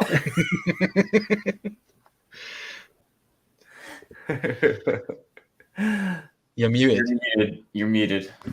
What are you talking about? I've just been here like this the whole time. Well, here's mine. Is that the thing you bought off Amazon where you didn't get the mask included? Yes. This is the... Oh, Jesus. Oh, my God. Christ. Fantastic. So I'm going to put my hands up now. That's a Terrifier, right? I haven't seen that. It's not right. Arthur. That's not Arthur. Oh, is it not Terrifier? No. Nope. Oh, okay. I seen it. Creepy as shit. Oh my God, those things are hot. I need to watch that movie. Yeah, those are hot. I watched the first part of Terrifier 2. It's pretty daggone good, the part I saw. I got all the way to the laundromat scene. That's all I say because I don't want to spoil it. But and then you chickened out of the movie? No, I just hadn't. I wasn't able to finish it. Oh, okay. Where did you find it? I had to go to work. Yeah. Did you find it online? I can get any movie you want, Jeremy. You said you did find it online? Yeah. Oh, see, we've been waiting. We've been trying to find it online. Going back we just talked about thumbnails then. Yeah, going back to the thumbnails. I love making thumbnails. I don't do great with them, but I love making them. Mm-hmm. I'm still trying to find that uniform. I guess I've always kind of done a similar. Every one of my videos has a similar thumbnail, but I haven't mastered exactly what I want to do with them. But I do love, and that's grown because I've learned how to use the background removers and the this and the that and the different features of Canva that you can use. And I love making thumbnails. What program do you use? What program do you use? Canva. Is it free? Yeah. Cringe. How do you spell it? Canva. And it's just free. Yep. Is it a website or you have to download it? It's a website. It's a website, and it's free, and 100% of the things you would need you can do, but there are extras that you can pay a premium for that are cool, but not necessary. I would genuinely suggest signing up for the free trial for the premium stuff, because when you cancel it, they will give it you other free trials throughout the year. I've had like 5 free trials this year given to me for the pro features. So it is a really good site, but I moved away from that when I found Pixlr, because Pixlr is so much more powerful. It has the background remover built into it, so I don't have to go to a different website. Yep, that's nice. So Canva doesn't have the background remover? No, I use it does on the pro version. It might. I still use remove background. Remove.bg. Yeah, remove.bg. Yeah, that's the one I use. Is pixelated or something like that. Pixel. Yeah, and it has the background remover and all. Yeah, I haven't tried that. I may give it a shot. I just like that it stores all my uploads, so I can quickly. I don't have to re-upload, and probably don't on yours either. But I don't have to re-upload my logo every time and re-upload this picture or that picture. It's stored in there, and you can just access it anytime you want. Yeah. Click on it, it goes into your thing. You can move it around. I still use Canva for that exact reason. You know, it's a photo stockist as well as an editing software.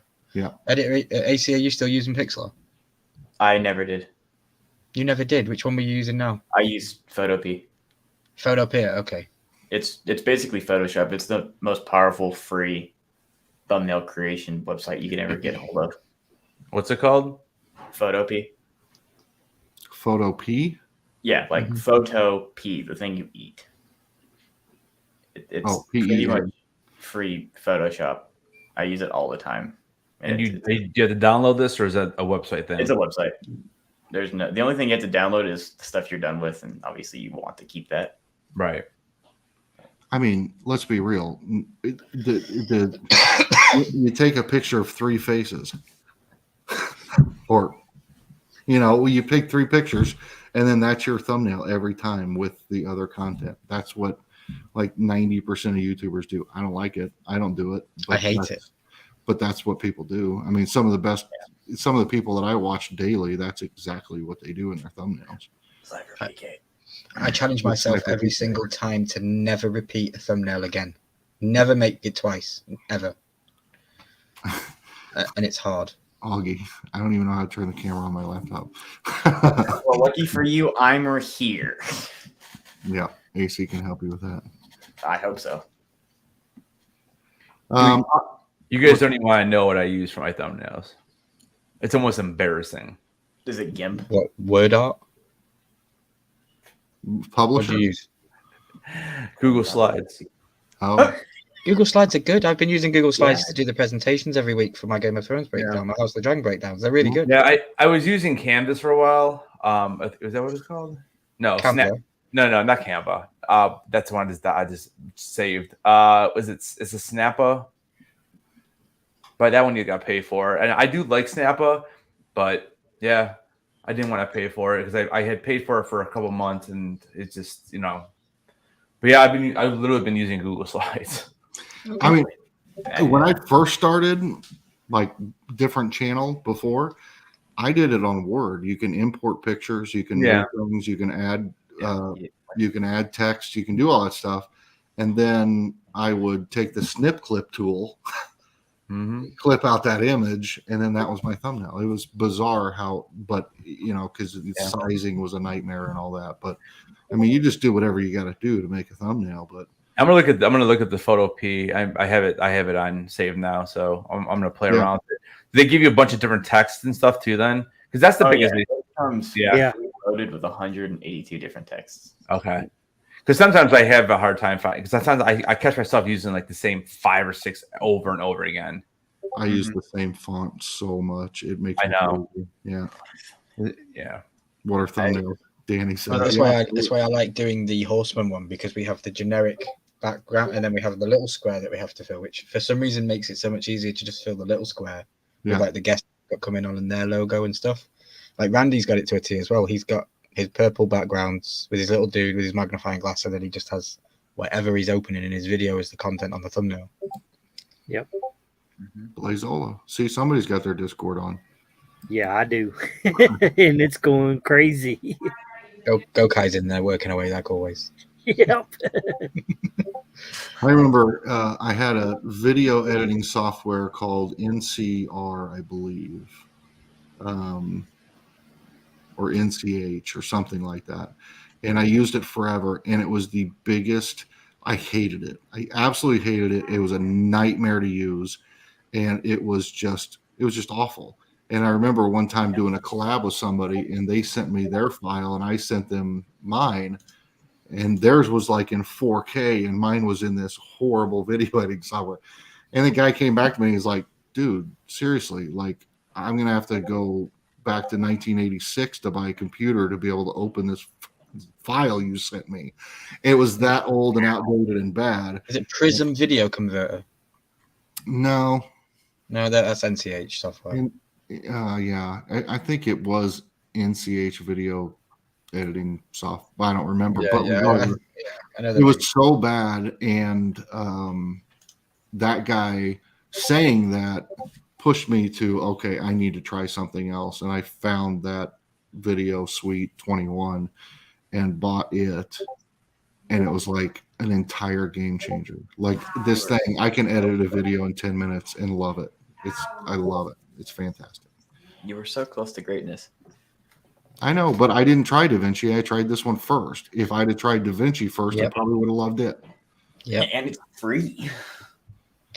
yeah, it is free, AC, but you have also found yourself needing some things that are behind the paywall sometimes. Not anymore. Not Fusion. anymore, because you've figured out Fusion, and Fusion bypasses that and completely. But Fusion's a whole nother ball game when it comes to editing. Like, Oh, yeah, it's you can true. edit, like you can put things in a timeline and cut and move things around. I can do that, but then when you go to the Fusion tab, like AC's talking about, that's like DNA cells, and you've got to attach everything correctly to make it work. That's the best way I can put it.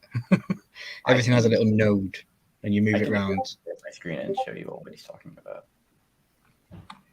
Yeah, I'd love to see it. Probably be absolutely gobbledygook to everyone else. Gobbledygook, yeah. Don't worry, I got your back. Poppin says I tried DaVinci and it crashed my computer. Yeah, I could probably see that. You're popping. We're just gonna have to get you a better computer. It's fine. It's a small investment that I'm willing to make on your behalf. All right. Let's talk for a second. It's an hour and 51 minutes. We got 9 minutes. We're going to go around the room, talk about what things we got coming up on the channels, if we have anything coming up on the channels, and go around the room while Randy plays with his bloody knife. All right. AC, let's start with you. What do you got coming up? Nothing. I am busy. Are you working on any backlog of videos that you're going to release at a later date, or are you just not working on anything at the moment for school's sake?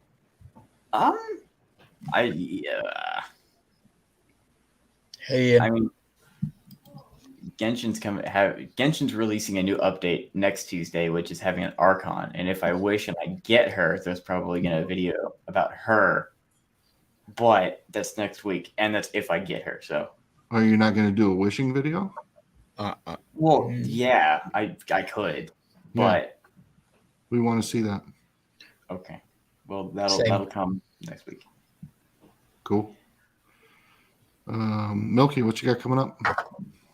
Tomorrow I'll be joining Headless on his Jackbox games. That'll be fun. Nothing Thursday, nothing Friday, because I'm usually away from YouTube world on Fridays. Saturday I'll be coming home back on my channel. Anthony Blaze was feeling rough this week, so we didn't go live on his channel with the wrestling show, so we'll be back on my channel again Saturday, talking about the stuff we missed over the last 2 weeks on WWE, AEW, and NXT. Sunday I'll be with Headless again. We're going to be doing a character tier list, I believe. And character tier list of her House of the Dragon, and then we're also going to do a Kahoot. A House of the Dragon Kahoot for some giveaways. Definitely. What'd you do, Jeremy? We'll be back to Monday, where I'll be live again on Monday night. I'm going to keep my spot of Mondays at 7 p.m. Central. I'm going to keep that Monday spot going, and I'll be live. So we'll be talking about either new movies going forward, or Milky's got an idea for some cool content coming soon. So if you guys want to push to get me to 500 subscribers, that's the activation day of the new content. So when I get there, it'll be activated and you'll all know what it is. Cool.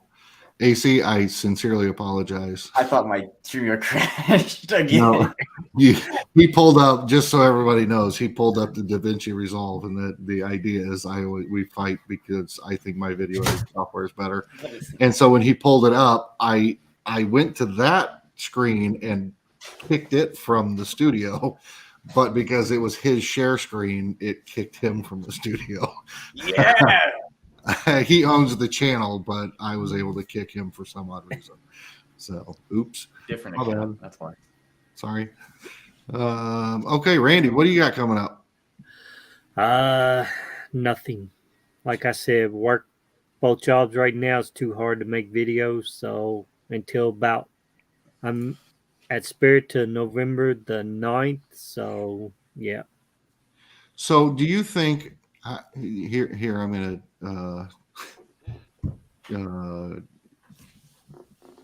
just hear me out.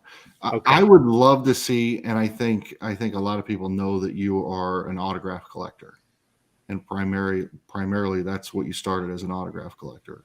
I would absolutely love to see a series where you show off your autograph collection, and put that forefront. Like, to me, that's content you could create for months, and that will last forever too, and never have to buy any mystery box or any nonsense like that ever again.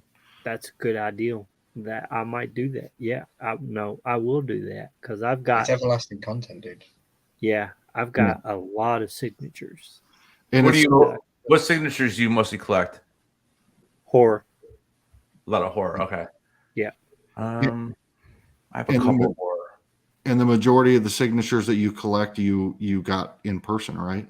Yes. So you have great stories to tell along with the.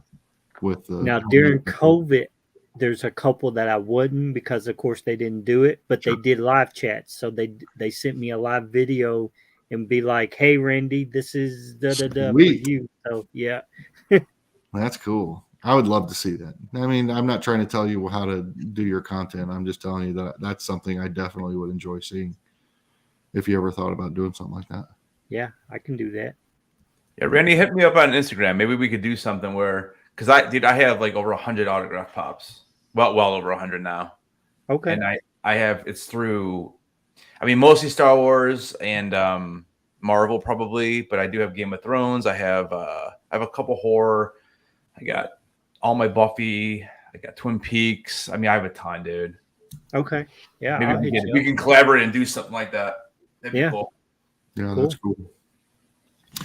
Let me look at this real quick. Let me free. All right. Before we get the headless, would you like to share your screen? No, you don't have to. No, I will. No, the topic's passed. It's fine. It doesn't matter. We'll share the screen. I hate all of you. So there you go, Mookie. You can now explain what a note is. So I was just saying earlier how the AC can edit a video just like every normal person would do in a timeline, where we do cuts and we take out like audios and stuff, exactly like that. But when he goes into the Fusion tab, it's like it's DNA. It's the best way I can explain it, because every little thing has a node. So the text will have a node, the photo background will have a node, the movement of what you're trying to have it will have a node, and you connect them all and you make this massive family tree. It's just super crazy. But this is what DaVinci allows you to do, that it stands out hands over any other editing software that I've ever used. Is the Fusion. Once you learn the Fusion, it is fantastic. And AC's mastering it. He's getting there with it. Yeah. Yay. Yeah. I mean, I can't argue with the quality of your edits. So don't you dare. Why did you name this tab Don't You Dare? I swear to God, you kick me again.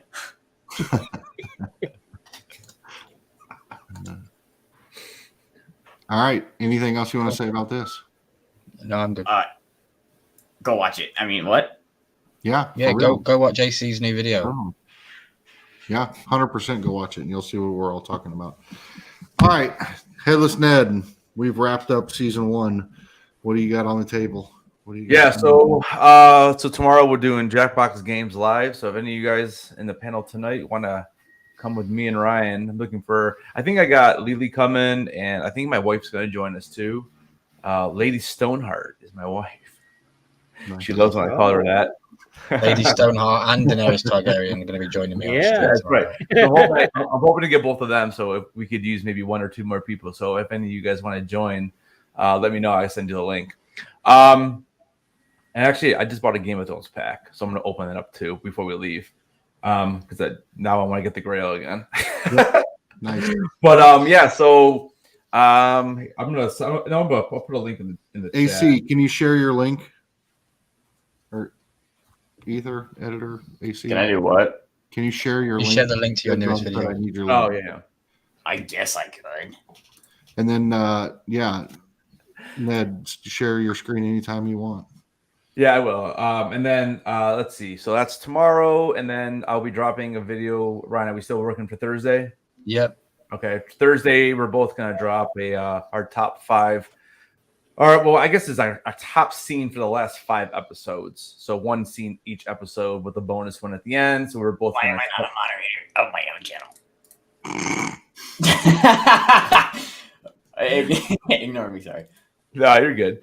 So we're doing that, and then I have another video in the works for House of the Dragon. I actually have 2 more videos. I don't know if they'll both come out this week though. And then let's see. Sunday I'll be live, and we're gonna be doing the little Kahoot game, the tier ranking. Monday I'll be with Ryan again, probably on his channel. And then and then I know that the Tales of the Jedi, those I think are released tomorrow. So I kind of want to dig into that as well. I know they're like a little bit shorter, like 12, 13 minutes mostly. So I think it'd be pretty cool to get a panel and we could chat about those if you guys are interested in watching those. Yep. I watched that. It looks better than Andor. Definitely looks better than Andor. Can I watch this though without having any prior knowledge to any of the other Star Wars stuff that was animated previous to it? Oh, I think so. Yeah, these are just like little stories. I think like they're going back and showing some characters that have maybe been mentioned. Like I know Mace Windu's supposed to be in it in one of these. General Grievous as well. And Grievous and So I know I don't think you need to watch the other animated shows. If you just seen 1 through 9, you'll be good. Cool. But yeah, so and then I'm gonna drop this in the chat. So this is actually I don't even know. I think I'm on this. Yeah. So that's just to Linktree. That has everything I do. So I don't know. It's actually is it a link or no? It looks like a link. Anyways, that's just where you can find all my socials. It's just sometimes easier than just pulling up whatever. And if you subscribe to that, you get notified every time I drop any kind of video, like even TikTok or whatever. But yeah, so I got a pretty busy week here. I wanted to talk to you, Ryan, too. We'll talk off. I wanted to talk to you about next Monday because it's Halloween. Yep. I had some ideas. Let's go for it. Yeah. Jeremy, what have you got coming up this week? I think whatnot, lots of whatnot. I'll probably tomorrow night. I've got a whatnot auction scheduled. I'll probably run a little earlier, probably at 5 or 5:30 for Pokemon stuff, and then 7 o'clock I'll be done because that's Fortnite night on Wednesday night and BOP's live, and then I think mostly it's just finding what we're gonna do. We got to find the lane. I got to find the passion. I got to find the hunger. Got to find what's going to drive this channel forward. We just feel like we're just kind of in a rut. A little bit of writer's block, but we'll figure it out. And Mark Schaefer's going to be at my whatnots and buying up some cool stuff. I'm glad I can't get into NFT whatnots. For some reason, I just can't get into them. That's why I'm glad I can't, to be honest. Yeah. I'm going to probably do an NFT whatnot NFT auction soon as well. I got tons of stuff I need to get rid of. And then Mitch and I way to dual stream it to the Discord so that everyone in the Discord can watch live also. If that was possible, I would do that for sure. Mm-hmm. Mitchie's been joining me on the whatnot auctions, which has been hella fun, and so we'll continue to do that. And I think we're also going to do another $4 common soda winner's choice auction where we just put up all the common sodas we have, the 150, and let, for $4 you bid and you get to pick which one you want. Nice. So we're going to have a lot of that stuff going on. And then as we continue to try to find that right content that's going to move our channel forward and find that passion again for what we're doing. So okay, that's what I got. I just saw Mr. Crispers ask me. Yes, I do have Killer Clowns. All 3 brothers signed it who played the Killer Clowns. So yes, Mr. Crispers, thank you too. Thank you for that comment. I appreciate that. And it's stuff like that and hearing things like that does motivate me. It does get me fired up about stuff. Ryan doing the Halloween NFT auctions pretty sweet too. So check out because TFTV's been doing a lot of whatnot auctions. Augie, I do need to get rid of 6 witch doctors. So yeah, we'll be selling it all. And that's what I got. So what do we got here? And this is going to pull this grail. See, he's already got the other grail. Yeah. You know, it's funny. He is. I totally screwed it up. I've been looking. I have not completed this Halloween set yet because I thought this was 63. Now I'm not looking at it and it's 62. Oof. I've been looking at this card. I almost bought this the other day. So you've been thinking an $80 epic. And I was like, man, what are people no wonder why. Yeah. I'm like, that was crazy. I thought the $80 epic it was this one. It was the legendary. Yep. Oh my god. And So how much is the epic that you're missing? How much is that? Should be 14 to 16, I think. So 60 and 62 are what I need. Click buy on Atomic Hub straight there, and it should take you to the right page. Yeah, I already have it. I actually already have it. Right. Okay. I was looking because I wanted to try to complete that. I can't believe that. I thought it was 63. I mean, the Krampus. I don't know. The Krampus the NFT is okay. I ain't paying $74 for it though.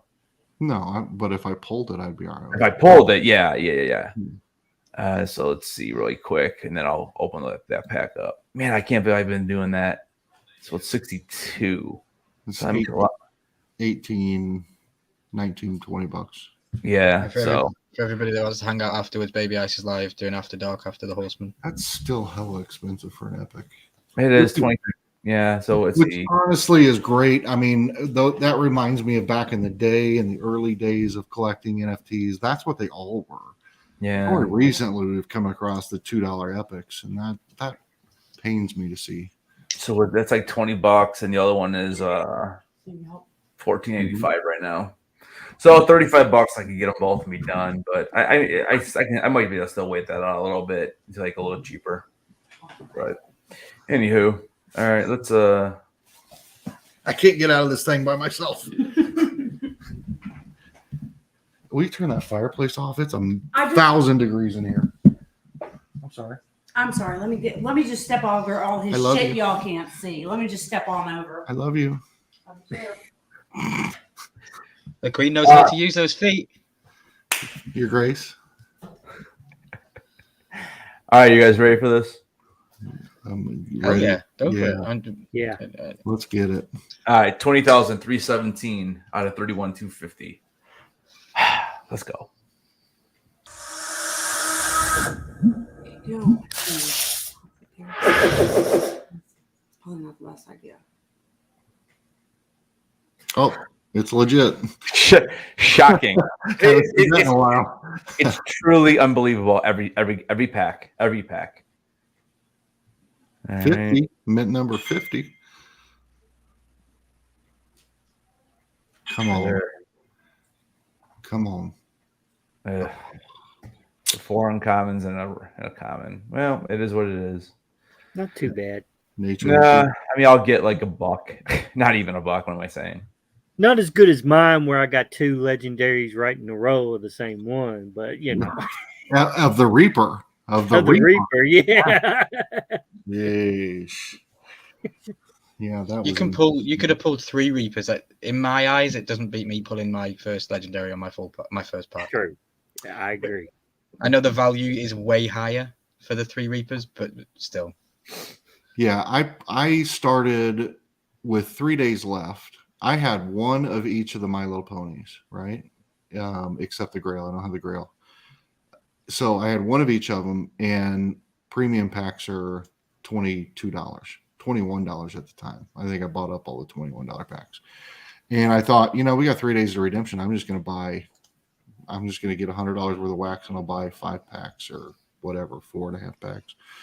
Anyway, I ended up buying 5 packs, and in the first 3 packs, I pulled 7 legendaries. Wow. Out of 3 packs. I had 3 in 1 pack. It was insane. And then it just went dry spell. But then all of a sudden, I'm back up to all these, and that's why I did the waffle and give back and try to let other people enjoy the redemption. So hit me up if Charles isn't interested. Randy, hit me up because I've got an extra one. I'd be happy to trade you. I'm just going to say this, Jeremy. Keep letting it flow no direction. When you set a destination, you always get lost. But if you set no direction, you'll always find your way naturally. That's hot damn. Mr. Crisp is coming through with the fire right there. Motivation speaker right there. I'm used to that's not seeing him what count down from 10 to 1. That's usually I thought he was good at. Yeah. That's not what I was expecting. So yeah, Mr. Crispers, right on. All right, guys. Well, that is it. I've half undressed my costume, and I probably ought to finish this live stream before I get the rest of the way undressed. I appreciate each and every one of you, especially you guys here, not especially, but you guys on the panel right here, and everyone in the chat, especially everyone who's here every week, spending their Tuesday nights with us. I say it all the time. I know you could be anywhere else, and you've chosen to spend it right here with us. So that means the world to us, and I do appreciate it. Thank you for all of the subscribes, the follows, the comments, the chatting with us, the hanging out each week. And I hope that you are subbed to everybody on this screen. Definitely go check everyone out if you are not, including the editor over there. And yeah, so anybody else got any last words of advice or anything they want to say? One day closer to season 2, baby. Yeah, buddy. I like chicken. Buddy. Yeah, buddy. All right, guys. Well, thank you so much, everybody, and have a wonderful night. And we will see you in the next one. Yeah, we will. Yeah, we will. Yeah, we will. Bye.